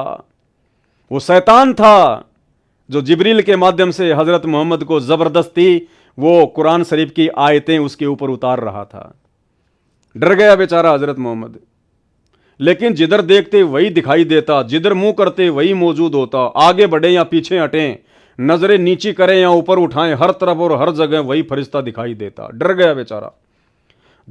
बहुत देर हो गई, आप हजरत मोहम्मद इसी प्रकार थर थर कांपते रहे और ना जाने क्या क्या सोचते रहे। उधर बीवी खदीजा ने गुफा में आप हजरत मोहम्मद के पास आदमी भेजा। आप हजरत मोहम्मद वहां ना मिले, रिश्तेदारों के यहां दिखवाया, वहां भी ना थे, यहां वहां आदमी दौड़ाया, लेकिन न मिलना था न मिले। फरिश्ता चला गया। आप हजरत मोहम्मद खदीजा के पास आए, भय से कांपते हुए और पसीने में नहाए हुए। बेचारे की धड़कन बंद नहीं हुई हजरत मोहम्मद की जब तक अपने घर पर नहीं आ गया। थर थर कांप रहा, रोंगटे खड़े हो रहे, पसीना टपक रहा। ये अल्लाह के दर्शनों से ऐसा होता है क्या? अरे कौन देखना चाहेगा उस अल्लाह की शकल? कौन देखना चाहेगा उस अल्लाह के फरिश्तों की शकल जब वो इतना डरावना है, इतना डर पैदा कर देता है, इतना भय पैदा करता है? तो विचार कर लेना, वो अल्लाह नहीं था, वो जबरील नाम का फरिश्ता था, वो स्वयं शैतान था, शैतान। अल्लाह तो मिले थे हजरत मोहम्मद को, साक्षात आके मिले थे। कौन है वो अल्लाह जो हजरत मोहम्मद को मिला था, अपना ज्ञान दिया था, हजरत मोहम्मद को अपने साथ अपने सतलोक लेके गया था? लेकिन हजरत मोहम्मद अपनी नादानी से वहां नहीं रहा, उसने अल्लाह को ठुकरा दिया और शैतान की इबादत में लगा रहा और पूरे मुसलमान को शैतान की इबादत पे लगा दिया। ये पूरी जानकारी आपको संत रामपाल जी के सत्संगों में सुनने को मिलेगी। यूट्यूब पर जाकर सर्च करें सृष्टि रचना संत रामपाल जी भगवान। फरिश्ता चला गया, आप सलल खदीजा के पास आए, भय से कांपते हुए और पसीने में नहाए हुए आते ही फरमाया, क्या बोले? मुझे कुछ उड़ा दो, कुछ उड़ा दो। तुरंत बीवी खदीजा ने चादर उड़ा दी। आप हजरत मोहम्मद की यह हालत देखकर वो बहुत घबराई। दिल में तरह तरह के अंदेशे उमड़ने लगे। क्या आपकी तबीयत खराब हो गई? क्या आपको जाड़ा बुखार आ गया है? क्या कोई मुसीबत आन पड़ी है? जब मन कुछ शांत हुआ, भय कुछ दूर हुआ, शरीर की कपकपी में कमी हुई, तो बीवी खदीजा ने पूछा, आप थे कहां और आपको हुआ क्या? आप सल्लल्लाहु ने उसकी तरफ देखा। ऐसा महसूस हो रहा था जैसे आप बेबस होकर रह गए हैं, मानो मुसीबतों का पहाड़ टूट पड़ा हो। बेचारा इतना डर के मारे घर पे आने के बाद भी, उस शैतान के फरिश्ते जबरील की शक्ल देखने के बाद, जिस प्रकार उसने जबरदस्ती कहा पढ़ो पढ़ो बीच बीच के। अरे स्कूल में बच्चे पढ़ने के लिए जाते हैं। अब बच्चे स्कूल जाते ही तो सारा ज्ञान सीख नहीं जाते। तो जिस दिन बच्चे स्कूल जाते हैं, जिस दिन उनको कुछ भी ज्ञान नहीं होता है, तो क्या टीचर बच्चों को भींच भींच के कहता है कि पढ़ पढ़, सामने बोर्ड पे क्या लिखा हुआ, पढ़ सामने बोर्ड पे क्या लिखा हुआ है। तो बच्चे की हालत क्या हो जाएगी? जो पहले दिन स्कूल गया, जिसको ना ए फॉर एप्पल का पता, ना आ से आम का पता, और वो टीचर उसको भींच भींच के कहेगी पढ़ पढ़ सामने क्या लिखा हुआ। कहां से पढ़ेगा बेचारा? डरेगा, रोंगटे खड़े होंगे उसके, कांपेगा बेचारा, दूसरे दिन स्कूल नहीं आएगा, घर पे उसके जाड़ा चढ़ जाएगा जाते ही। वो हाल हजरत मोहम्मद जी का हो गया। अगर वो अल्लाह था, परमात्मा था, खुदा था, तो खुदा में तो इतनी शक्ति होती है, वो तो अनपढ़ को भी ज्ञान दे देता है सेकंडों में, और कह देता कि मोहम्मद पढ़ ये कुरान, इसको याद कर और मुसलमानों को बता। लेकिन वो शैतान था भाई, भीच भीच के पढ़ा रहा, भीच भीच के पढ़ा रहा कि पढ़ पढ़, मानो मुसीबतों का पहाड़ टूट पड़ा हो। फरमाया, क्या फरमाया फिर हजरत मोहम्मद ने? खदीजा मैं तुम्हें क्या बताऊं कि मुझे क्या हुआ। फिर जो कुछ देखा था वह बयान किया। बीबी खदीजा थी बहुत समझदार, ये बातें सुनकर जरा भी न घबराई, क्योंकि वो भींच भींच तो हजरत मोहम्मद के साथ हो रही थी, खदीजा के साथ हो रही हुई थी। अगर खदीजा के साथ में होती तो उसकी भी ये हालत हो जाती। तो लेखक क्या कह रहा है कि खदीजा को घबराहट नहीं हुई। उन्होंने आप सलल को बहुत ही इज्जत की नजर से देखा, उनके चेहरे पर यकीन और इत्मीनान की मुस्कुराहट थी। फिर आप सलल को इत्मीनान दिलाया और क्या बोली? आप सलल के दिल में एक गम था, जहां जाते उस गम को लिए जाते। परेशानी में कभी ये ख्याल भी होता किसी पहाड़ पर से गिरकर खुद को हलाल कर लें। ये लो जी, आप मुसलमानों के अनुसार हजरत मोहम्मद को वो अल्लाह का फरिश्ता जिब्रील मिलने के बाद भी जो कुरान का ज्ञान आज आप मुसलमान धर्म के फॉलोअर पढ़ रहे हैं, जबरील नाम के फरिश्ते के माध्यम से हजरत मोहम्मद को वो ज्ञान मिलने के बाद भी हजरत मोहम्मद की क्या हालत थी कि मैं आत्महत्या कर लूं, आत्महत्या, किसी पहाड़ से नीचे गिर के मर जाऊं मैं। क्या जीवन है ये? कोई सुख नहीं, कोई शांति नहीं। अल्लाह मिलने के बाद हजरत मोहम्मद की यह हालत थी। तो काहे का अल्लाह था भाई वो?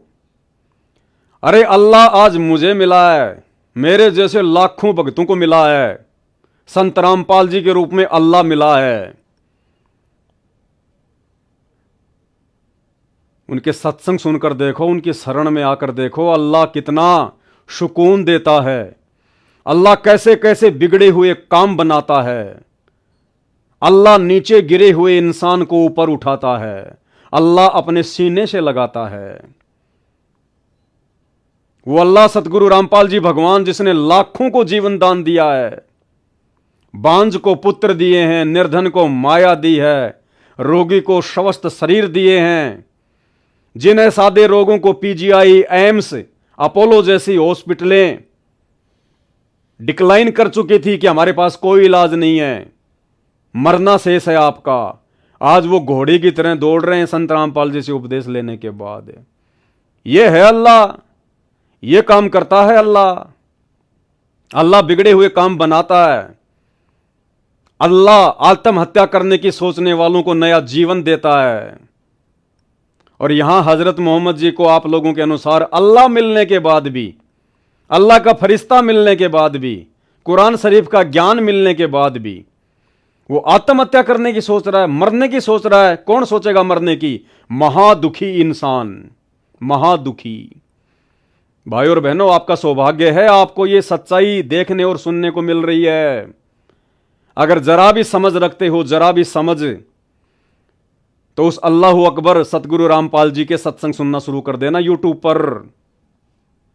परेशानी में कभी ये ख्याल भी होता किसी पहाड़ पर से गिरकर खुद को हलाक कर लें, इस तरह गम से छुटकारा मिल जाएगा। अरे भगवान मिलने के बाद तो जीवन में नई उमंग आनी चाहिए कि भक्ति करेंगे, दुनिया को समझाएंगे, परमात्मा की गुणगान करेंगे, परमात्मा की महिमा करेंगे, अल्लाह के नाम को जन जन तक पहुंचाएंगे। एक नई खुशी आदमी के चेहरे पर आ जाती है, मरा हुआ आदमी जिंदा हो जाता है। और यहां हजरत मोहम्मद जी आत्महत्या का उपाय सोच रहे हैं कि मैं मर जाऊं, पहाड़ से गिरकर मर जाऊं, इस जीवन से अच्छा तो आत्महत्या कर लूं। तो उसको अल्लाह नहीं मिला था, उसको शैतान मिला था। गलती से हजरत मोहम्मद ने उसे अपना अल्लाह समझ लिया, और गलती से आज का मुसलमान उसे अल्लाह समझ रहा है। इससे अंदाजा लगाया जा सकता है कि आपका दिल कितना बेचैन और गम से परेशान रहा होगा। खुद लेखक लिख रहा है कि हजरत मोहम्मद की क्या हालत रही होगी। आप सलल के दिल पर कैसी चोट थी, मन में कितनी चुभन थी, दिमाग पर कितना बोझ था, वह का रुक जाना आपके लिए कितना असहनीय था। शायद रब ने मुझे छोड़ दिया। हजरत मोहम्मद जी सोच रहे हैं कि शायद अल्लाह ने मेरे को छोड़ दिया। यह विचार कर चूमता हुआ तीर था। एक दिन आप सलल कहीं से गुजर रहे थे, अचानक आकाश से आवाज आई। सिर उठाकर देखा तो वही फरिश्ता, वही जबरील जो कभी हीरा की गुफा में आया था, आकाश में कुर्सी पर बैठा था। हजरत मोहम्मद को वो जबरील नाम का फरिश्ता आकाश में एक चेयर पर बैठा हुआ दिखाई दिया। फरिश्ते को देखते ही आप हजरत मोहम्मद हिलने लगे। हिल गया बेचारा हजरत मोहम्मद कि फिर से आफत आ गई, फिर से आ गया परेशान करने के लिए।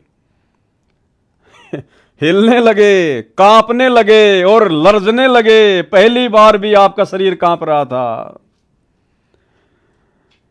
कितनी जगह लिखा हुआ मेरे भाइयों, कितनी जगह लिखा हुआ है। क्या यह पढ़कर भी आपको यकीन नहीं होगा? क्या अल्लाह ऐसा होता है क्या? अल्लाह इतना भयंकर होता है क्या? अल्लाह का फरिश्ता ऐसा डरावना होता है क्या? अरे फिर क्यों जन्नत में जाने की सोच रहे हो आप लोग? मूर्ख हो फिर, क्योंकि जन्नत में अल्लाह के फरिश्ते फरिश्ते मिलेंगे वहां तो। और अल्लाह का फरिश्ता देख के हजरत मोहम्मद की यह हालत हो गई तो तुम क्या करोगे जन्नत में जाकर? तुम भी ऐसे भागते फिरोगे इधर उधर डर के मारे। ये खुद जीवनी में लिखा हुआ है। नहीं भगवान या भगवान का फरिश्ता, कोई देवता, खुशी होनी चाहिए कि महाराज दोबारा कब आओगे। हे महाराज, हमें आपका इंतजार रहेगा, आप फिर से कब आओगे। आपको देख के बड़ा सुकून मिलता है, आपकी बातों में बड़ा आनंद आता है, आप फिर कब आओगे मुझसे मिलने। और यहां जैसे ही वो जबरील दोबारा मिलने आया, हजरत मोहम्मद फिर से कांपने लग गया, बेचारा डरने लग गया। फरिश्ते को देखते ही आप सलल हिलने लगे, कांपने लगे, लरजने लगे। लरजने का मतलब होता है बस बेहोश होके गिर जाऊं अभी। अब आगे आपको बताएंगे इसमें, अब आगे का जीवन भी देखिए। यहां तक तो आपने देख लिया, हजरत मोहम्मद को अल्लाह और अल्लाह का फरिश्ता जबरील मिला, वहां तक की पूरी हिस्ट्री आपके सामने आ गई। पैदा नहीं हुए उससे पहले तो नबी का बाप मर गया, पैदा हुआ उसके बाद उनकी मां मर गई, यतीमी का जीवन। 8 साल का था तो दादाजी मर गया, चाचा ने पाल पोस के बड़ा किया, 25 साल का हुआ तो 40 साल की 2 बार विधवा औरत खदीजा से शादी हुई। खदीजा से 7 बच्चे हुए, 4 लड़कियां 3 लड़के। तीनों लड़के हजरत मोहम्मद की आंखों के सामने अकाल मौत मर गए। फिर उसके बाद में भक्ति साधना में लग गया, गुफाओं में जाके। उसके बाद वो जबरील नाम का फरिश्ता आके मिला, उसने जीना हराम कर दिया हजरत मोहम्मद का। अब आगे देखिएगा, फिर बेचारा बीमार हो गया।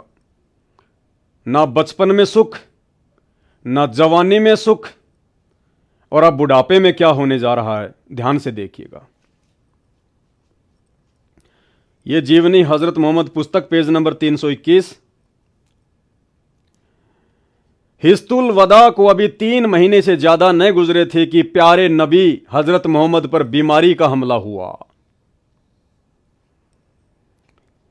यानी हजरत मोहम्मद की पूरी जीवनी को जब आप पढ़ेंगे शुरू से लेकर अंत तक, आपको कहीं भी यह देखने को नहीं मिलेगा कि उस अल्लाह ने या उस अल्लाह के फरिश्ते ने हजरत मोहम्मद को जरा भी कोई फायदा पहुंचाया हो, जरा भी कोई लाभ दिया हो, जरा भी उसको सुख चैन और शांति दी हो। समझने वाली बात यह है, फिर आज के मुसलमान को क्या मिलेगा जब आपके नबी के साथ में ऐसा हुआ आजीवन।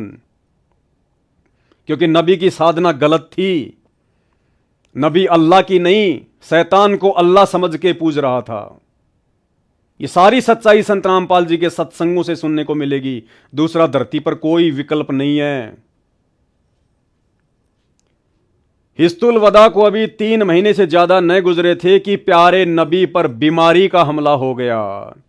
अरे भगवान तो बीमारियों को ठीक करता है भाई, भगवान तो रोगी को स्वस्थ करता है, चंगा करता है, असाध्य रोगों को ठीक कर देता भगवान, तो मुर्दे को जिंदा कर देता अल्लाह। और अल्लाह के नबी की यह हालत, बीमारी, और बीमारी भी कोई छोटी मोटी नहीं। आगे आगे देखना, हजरत मोहम्मद खुद ये अरदास करने लग गया कि अल्लाह मुझे उठा ले, मुझसे अब सहन नहीं हो रहा, इतना ज्यादा तकलीफ। आम व्यक्ति को भी इतनी तकलीफ नहीं होती मौत के समय जितनी आपके नबी को हुई। तो काहे का अल्लाह था वो जो मिला था, काहे की वो भक्ति साधना थी जिस भक्ति को करते करते भी हजरत मोहम्मद का जीवन नरक के समान। प्यारे नबी पर बीमारी का हमला हुआ, और वह भी इतना जोरदार कि इससे पहले कभी नहीं हुआ। जोरदार हमला हुआ बीमारी का, जोरदार। कैसे हुई बीमारी की शुरुआत, देखिए, सुनिए, पढ़िए और विचार कीजिए कि जब आपके नबी की यह हालत थी जिसे वो अल्लाह समझकर इबादत कर रहा था, तो उसी नबी के दिखाए रास्ते पे आप तो 1% भी साधना नहीं कर रहे वर्तमान में। आप तो सारे उल्टे कर्म कर रहे हो, मांस तुम खा रहे, हर प्रकार से उल्टे कुकर्म। तो आप लोगों के साथ क्या होगा मेरे भाई। बीमारी की शुरुआत इस तरह हुई कि एक रात आप सलल यानी हजरत मोहम्मद बिस्तर से उठे, अपने गुलाम अबू मुहैबा को उठाया और फरमाया, अबू मुहैबा, मुझे अल्लाह का हुक्म मिला है, इस वक्त जाकर पकीब वालों के लिए मगफिरत की दुआ करनी है, तुम भी मेरे साथ चलो। आप उन्हें साथ लेकर घर से निकले, कब्रिस्तान पहुंचे तो फरमाया, तुम पर सलामती हो ए कब्र वालों। हजरत मोहम्मद कह रहे कि तुम पर सलामती हो ये कब्र वालों, यानी खुद पर तो कोई सलामती नहीं, खुद का जीवन तो नरक के समान, खुद का जीवन अस्त व्यस्त, और जो मुर्दे जो जमीन में पड़े हैं, जो कब्र में गड्ढे पड़े हैं, उनको कह रहे हैं तुम्हारे ऊपर अल्लाह की सलामती हो। फिर आगे देखिए भाई और बहनों, पेज नंबर 323, जीवनी हजरत मोहम्मद पुस्तक। फिर हालत बहुत ज्यादा खराब हो गई, चलने फिरने की ताकत ना रही। हजरत मोहम्मद जब बीमार हो गया तो हालत इतनी खराब हो गई, चलने फिरने की भी ताकत नहीं रही। आप सल्लल्लाहु यानी हजरत मोहम्मद ने सारी बीवियों को बुलाया, उनसे किसी एक के घर में ठहरने का इजाजत चाहिए। सारी बीवियां खुशी से तैयार हो गई। फिर सबकी मर्जी से हजरत आयशा के घर पर ठहरना तय हो गया। कमजोरी बहुत ज्यादा थी, बिना किसी सहारे के चलना आप सल्लल्लाहु के लिए अब मुमकिन ना था। हजरत अली और हजरत फजल बिन अब्बास आपको सहारा देकर बड़ी परेशानियों से हजरत आयशा के यहां लाए। जैसे हॉस्पिटल में कोई भयंकर बीमार आदमी होता है, दो चार रिश्तेदार या उसके बेटा बेटी उसको पकड़ के सहारा दे के लेके जाते हैं, वो हालत नबी हजरत मोहम्मद की हुई अंत में। अरे अल्लाह की इबादत करने वाला, अगर अल्लाह यदि आपका सही है तो उस अल्लाह की इबादत करने वाले की ऐसी हालत नहीं हो सकती। अल्लाह अपने भगत की, अल्लाह अपने साधक की अंतिम समय तक स्थिति को संभाल के रखता है। ऐसी नौबत अपने भगत की अल्लाह नहीं आने देता, भगवान नहीं आने देता, यदि आप उसकी सही इबादत कर रहे हैं तो। सिर दर्द की ज्यादती के कारण आपके सिर पर पट्टी बंधी हुई थी। यह बुध का दिन था, यानी ये बुधवार का दिन था। आपकी बीमारी को पूरे 8 दिन हो चुके थे। मुसलमान उदास उदास थे, बेचैन और बेकरार थे, क्योंकि उनका प्यारा बीमारी के बिस्तर पर था और बीमारी हर सन बढ़ती जा रही थी। इससे पहले कभी आप इस तरह बीमार नहीं हुए थे, इसलिए वे और भी ज्यादा निराश और फिक्रमंद हो गए कि कहीं हजरत मोहम्मद जी शरीर ना छोड़ दें, कहीं हमारा नबी अल्लाह को प्यारा ना हो जाए। आगे देखिए भाई और बहनों, प्यारे नबी हजरत मोहम्मद की हालत गिरती गई। बुखार कभी घट जाता, कभी बढ़ जाता। जब तक पैरों में दम रहा और चलने फिरने की ताकत रही, आप सल्लल्लाहु मस्जिद में जाते रहे और मुसलमानों की इमामत करते रहे। सबसे आखिरी नमाज जो आप सल्लल्लाहु ने पढ़ाई वह मगरिब की नमाज थी। ईसा का वक्त हुआ तो आप सल्लल्लाहु ने पूछा, नमाज हो चुकी है? साथियों ने कहा, बस आपका इंतजार है। क्योंकि ये खाट पर पड़े हुए थे, इनके उठने की हिम्मत थी नहीं, तो इन्होंने अपने साथियों से कहा कि नमाज हो गई? तो साथियों ने कहा, जी आपके उठने की इंतजार कर रहे हैं। आपने बर्तन में पानी भरवाया और गुस्ल किया। उठना चाहा तो बेहोश हो गए। नमाज के लिए भी उठ नहीं पा रहे थे।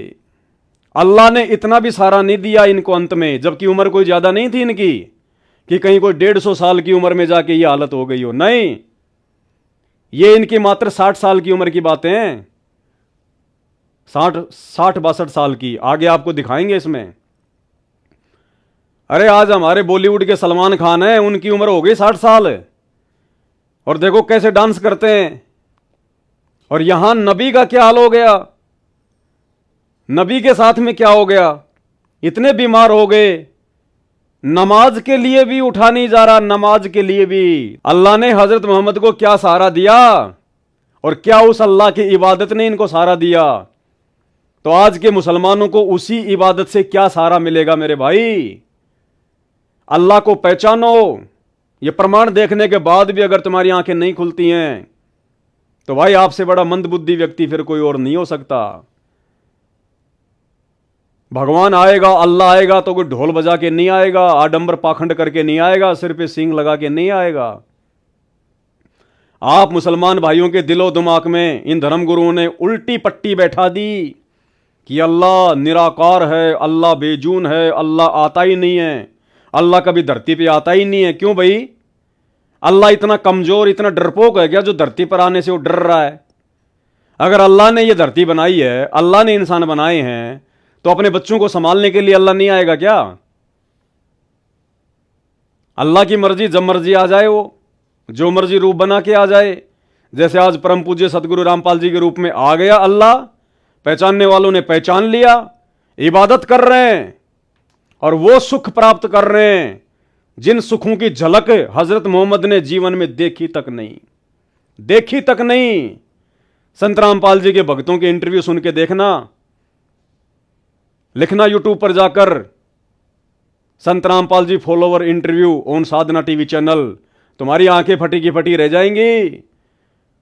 अपोलो एम्स और पीजीआई के डॉक्टर भी हाथ खड़े कर लेते हैं कि ये तो कोई चमत्कार हो गया, मेडिकल साइंस में तो ये इलाज था ही नहीं, ये हो कैसे गया? खुद पूछते हैं वो डॉक्टर, तुम किसकी भक्ति करते हो? तुम्हारे गुरुजी तो परमात्मा भाई, क्योंकि अल्लाह ऐसा ही करता है। अल्लाह अपनी भक्ति करने वाले को ऐसे ही सुख देता है। आपने बर्तन में पानी भरवाया और गुसल किया, कुल्ला पानी किया। उठना चाहा तो बेहोश हो गए। कुछ देर के बाद होश आया तो पूछा नमाज हो गई? साथियों ने फिर कहा हुजूर का इंतजार है। आप फिर नहाए और उठना चाहा, इस बार भी बेहोश हो गए। इतनी बुरी हालत, इतनी खराब हालत, इतनी पतली हालत हजरत मोहम्मद की, अल्लाह की इबादत करते करते। लेकिन वो अल्लाह नहीं था भाई, शैतान था, शैतान।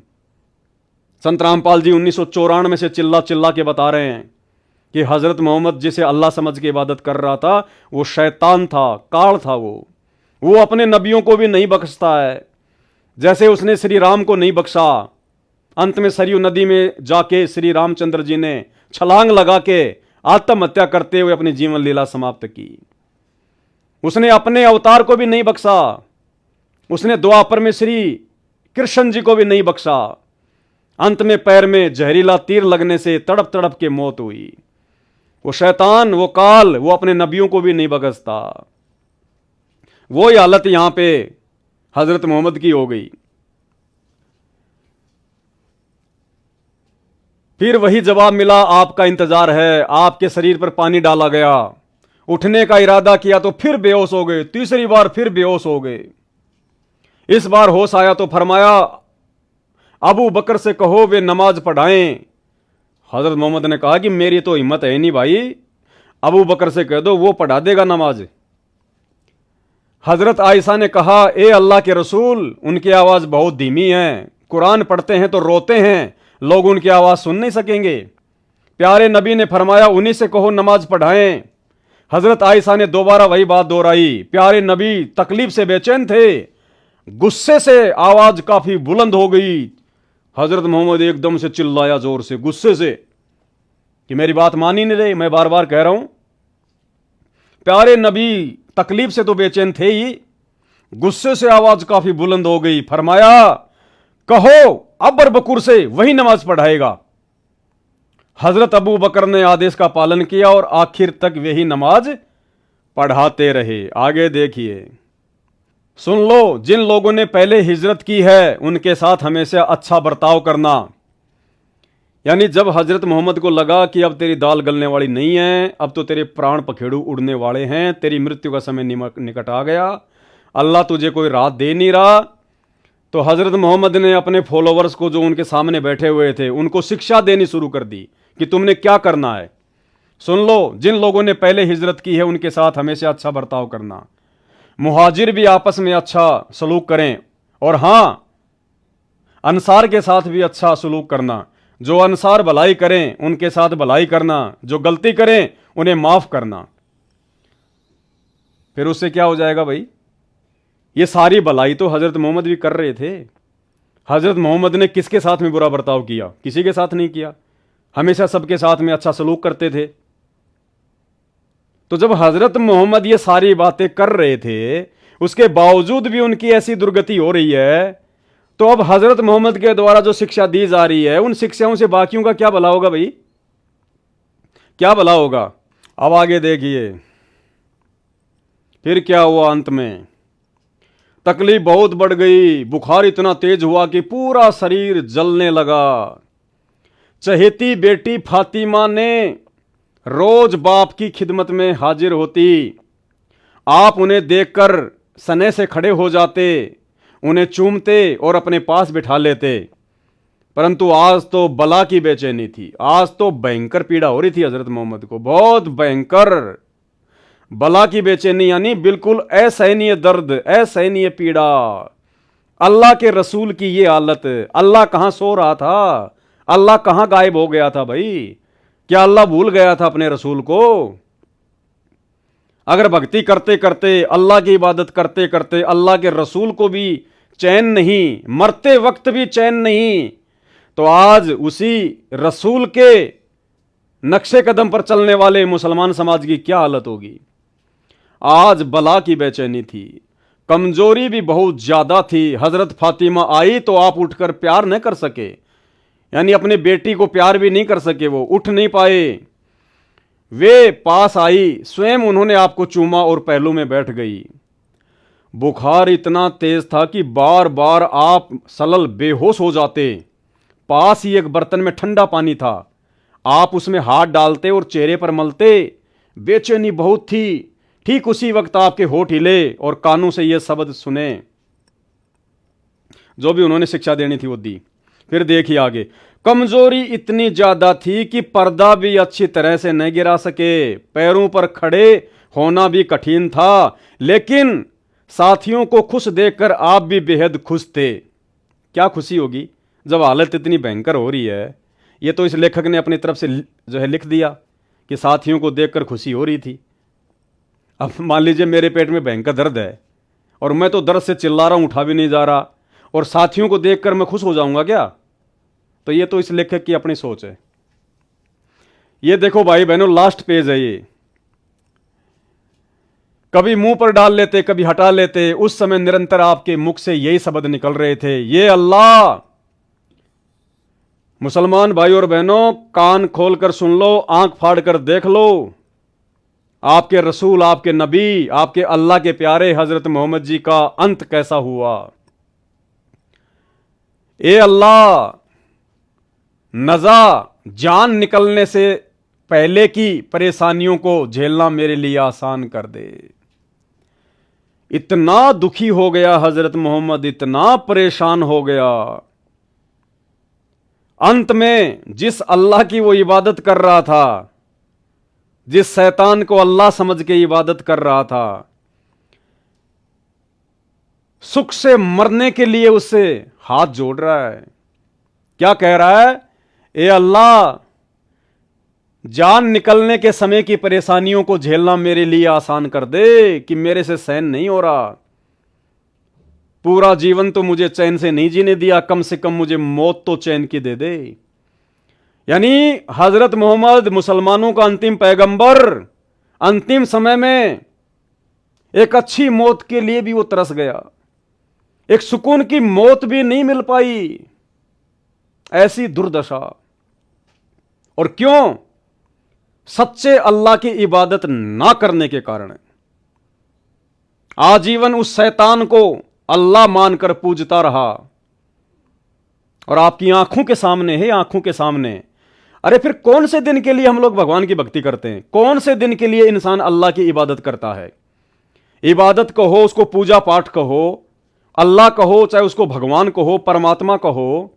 पूजा पाठ इसीलिए तो की जाती है। लोग मंदिर, मस्जिद, चर्च, गुरुद्वारे किस लिए जाते हैं? कि हमारे ऊपर परेशानियां ना आए, घर परिवार में सब सुरक्षित रहें, काम धंधे में हमारे बरकत हो, और अंत समय हमारा बिल्कुल आसानी से कट जाए, चैन की मौत मिले, सुकून की मौत मिले, घर में कोई कलह, कोई झगड़ा, कोई परेशानी ना हो, शरीर हमारा स्वस्थ रहे, बच्चे हमारे संस्कारी हों। इसीलिए तो भक्ति करते हैं। और भक्ति करते करते भी ऐसी दर्दनाक मौत, ऐसी जिल्लत वाली मौत, तो भाई फिर कौन से दिन के लिए अल्लाह की इबादत करते हैं लोग? फिर क्या खेत में हल जुतवाने के लिए अल्लाह की पूजा करते हैं क्या? और अगर मुसीबत में भी वो अल्लाह काम नहीं आ रहा है, दुख के दिनों में भी अल्लाह काम नहीं आ रहा है, तो बाढ़ में जाए ऐसी इबादत। या तो वो इबादत गलत है या वो अल्लाह गलत है। तो भाई और बहनों, आज मौका है, धरती पर अल्लाह आया हुआ है। भले आज तुम यकीन ना करो, लेकिन ये युग परिवर्तन का समय चल रहा है। 2028 अंतिम समय है। अगर उससे पहले अल्लाह अकबर संत रामपाल जी के ज्ञान को समझकर, सृष्टि रचना को समझकर यदि उनके चरणों में आ गए, ये धर्म और जातियों के बंधन तोड़कर, तो चैन की मौत भी मिलेगी और जब तक जियोगे तब तक सुकून भी मिलेगा। अन्यथा युग परिवर्तन का समय है, भयंकर विनाशकारी समय है ये। हर प्रकार से ये शैतान, ये काल इंसानों को घेरेगा हर तरफ से। अब जैसे 1000 उन हज यात्रियों को कैसी अकाल मौत दी है। आने वाला समय बहुत विनाशकारी है। उस समय कोई सुनवाई नहीं होगी। उस समय तुम मजबूरी में दौड़ दौड़ कर संत रामपाल जी के चरणों में आओगे, गिड़गिड़ाओगे। आज वो अल्लाह तुम्हें पुकार रहा है। 1994 से तुम्हारे लिए धरती पर आकर हर प्रकार से तुम्हें समझाने का प्रयास कर रहा है। और यदि उसके समझाते समझाते तुम नहीं समझोगे तो भाई उस विनाशकारी समय में जब तुम गिड़गिड़ाते हुए उनके चरणों में गिरोगे ना, लेट सुनवाई होगी, लेट। ये अल्लाह, जान निकलने के समय की परेशानियों को झेलना मेरे लिए आसान कर दे। अरे ऐसी मौत तो एक नास्तिक व्यक्ति की भी नहीं होती है। नास्तिक व्यक्ति की भी ऐसी दुखमयी मौत नहीं होती है जैसी हजरत मोहम्मद की हुई। प्यारे बाप की बेचैनी को देखकर हजरत फातिमा बेचैन हो गई और वो क्या बोली? वे खुद ब खुद पुकार उठी, हाय मेरे बाप की बेचैनी। हजरत मोहम्मद की बेटी फातिमा भी बेचारी इतनी दुखी हो गई और क्या कहने लगी, हाय मेरे बाप की बेचैनी, कि मेरे बाप से ये अंतिम समय सहन नहीं हो रहा है। परिवार भी दुखी, हाय मेरे बाप की बेचैनी। आपने सुना तो फरमाया आज के बाद फिर तुम्हारा बाप बेचैन ना होगा। यानी हजरत मोहम्मद को पता चल गया कि अब तेरे प्राण निकलने वाले हैं, अंतिम समय है तेरा, अब ये अल्लाह कोई साथ नहीं दे रहा। तो कहा कि बेटी आज के बाद तेरा बाप दोबारा से बेचैन नहीं होगा। यानी लास्ट समय चल रहा है मेरा। दोपहर के बाद का समय था, सीने में सांस धड़धड़ा रही थी। इतने में आप सलल के होठ हिले और कानों में ये आवाज आई, नमाज और गुलामों से अच्छा सलूक। यानी जाते जाते हम अपने फॉलोवर को शिक्षा दे रहे थे कि नमाज और गुलामों से अच्छा सलूक करना, जबकि खुद ने भी तो अच्छा सलूक किया था। फिर क्या हो गया? फिर हाथ ऊपर उठे, आप सल्लल्लाहु ने उंगली से इशारा किया और फरमाया, अब और कोई नहीं, बस वही सबसे बड़ा साथी। काहे का साथी? खुद की तो दुर्गति हो रही है और कह रहा वही सबसे बड़ा साथी। अरे वाह भाई वाह।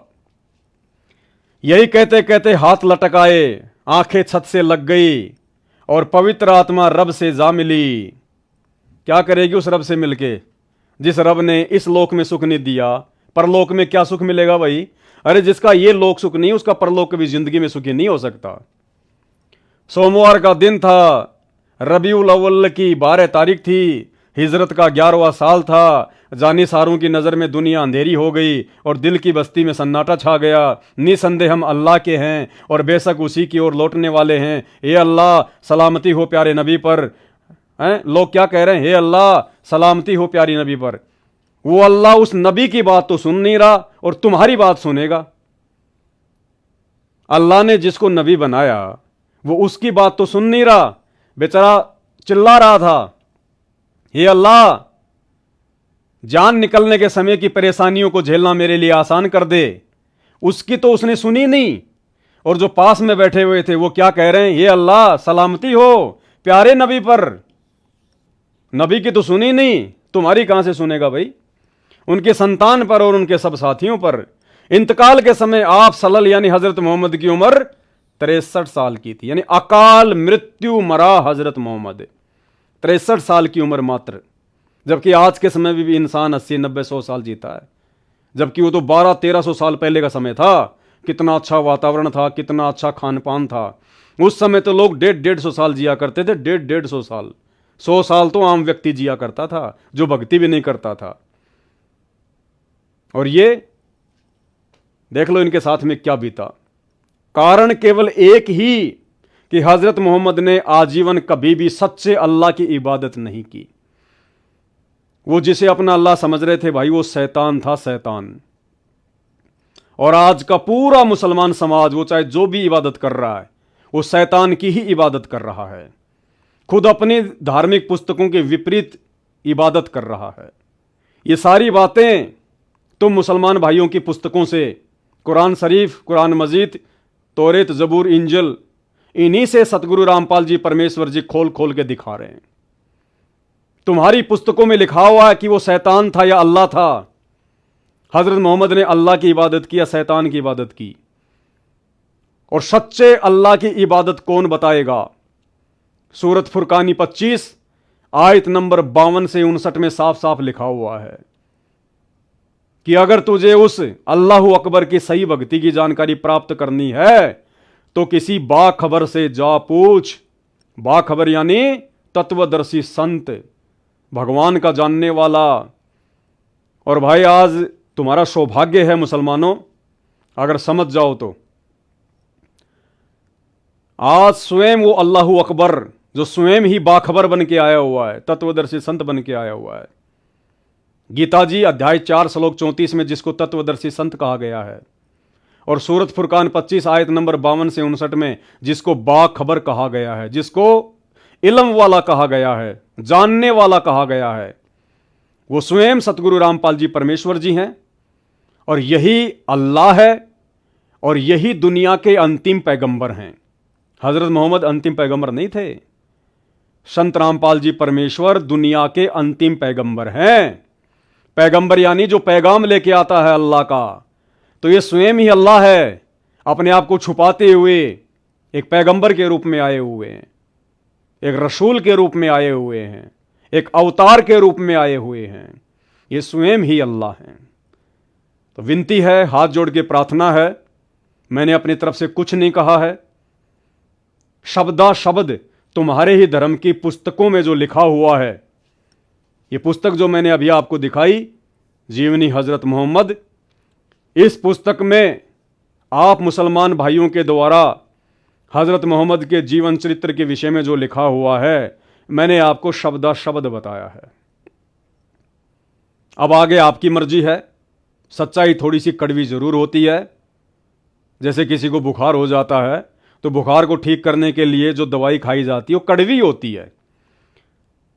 जो मन मार के आंख बंद करके खा लेता है उसका बुखार ठीक हो जाता है, वो स्वस्थ हो जाता है। और जो उसको कड़वी समझ के नहीं खाएगा भाई, फिर वो दुर्गति से मरता है। तो ये सच्चाई है, कड़वी है, तुम्हारे धर्म की पुस्तकों में लिखी हुई है।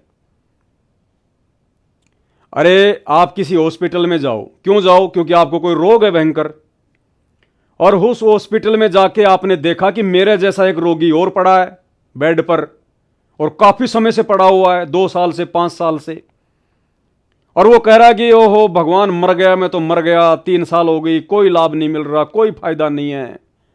अरे डॉक्टर साहब कम से कम मेरी मौत तो ढंग से दे दे मेरे को। अब कोई मूर्ख आदमी होगा जो उस हॉस्पिटल में जाके एडमिट होगा, क्योंकि वही सेम रोग, सेम डॉक्टर, और वो डॉक्टर जब उसका रोग नहीं काट पा रहा तो तेरा कहां से कटेगा भैया? तो जो दुख, जो तकलीफें, जो परेशानियां जिंदगी भर हजरत मोहम्मद ने उस डॉक्टर अल्लाह की इबादत करते करते भुगती, अब उसी डॉक्टर की इबादत, उसी अल्लाह की इबादत जो हजरत मोहम्मद ने की, यदि आप करोगे तो आपको क्या मिलेगा भाई? और क्या मिल रहा है? सबकी ऐसे दुर्गति हो रही है, चाहे हिंदू हो चाहे मुसलमान हो। तो भाई और बहनों, प्रार्थना है, परमेश्वर रामपाल जी धरती पर स्वयं अल्लाहू अकबर हैं, इसमें कोई संशय नहीं है, कोई डाउट नहीं है। हमने तो जान लिया, पहचान लिया, देख लिया और मान लिया, और सारे सुख भी प्राप्त कर रहे हैं। बिल्कुल जीवन जो नरक था जन्नत बन गया, जन्नत, और आगे आगे जन्नत ही रहेगा। आप लोगों से प्रार्थना है, ये मज़हब, ये जातियां, ये किसी अल्लाह ने नहीं बनाई, आप और हमारे जैसे मूर्खों ने बना दी। जैसे आपने शुरू में पढ़ा कि मक्का मदीना में उस काबा में जो मूर्तियां थी वो कहां से आई? कोई अल्लाह ने थोड़ी भेजी थी। उस व्यक्ति ने जो रास्ते रास्ते जा रहा था, उसने देखा कि मूर्तियां हैं, उसने मूर्तियां खरीद ली, वो काबा में रख दी, जिसकी दुनिया चक्कर काट रही है। ये मनमुखी साधना है, मनमुखी पूजा है। आप लोग अपना समय और पैसा ही बर्बाद कर रहे हो, वहां जाकर कुछ नहीं मिलने वाला। अभी मौका है, समझ जाओ, सुधर जाओ। हजारों की संख्या में मुसलमान भाई सच्चाई को समझकर संत रामपाल जी के शरण में आ चुके हैं, और वो अद्वितीय लाभ उठा रहे हैं, जो लाभ उनके पूर्वज ये पत्थर पूजते पूजते, मज़ारों को पूजते पूजते, मक्का मदीना के चक्कर काटते काटते आजीवन नहीं भोग पाए। आज वो थोड़े से समय में, 1-2 साल में सारे सुख भोग रहे हैं। तो यूट्यूब पर जाकर सर्च कर लेना, मुसलमान धर्म वर्सेज संत रामपाल जी, जाकिर नाइक वर्सेज संत रामपाल जी। तुम्हारे धर्म की पुस्तकों से, तुम्हारे धर्मगुरुओं के साथ में संत रामपाल जी की डिबेट है। दूध का दूध, पानी का पानी किया हुआ है। और अगर बात समझ में आ जाए तो थोड़ा थोड़ा समय निकालना शुरू करो, आधा घंटा, 1 घंटा यूट्यूब पर, मोबाइल सबके हाथ में, उनके सत्संग सुनना शुरू करो।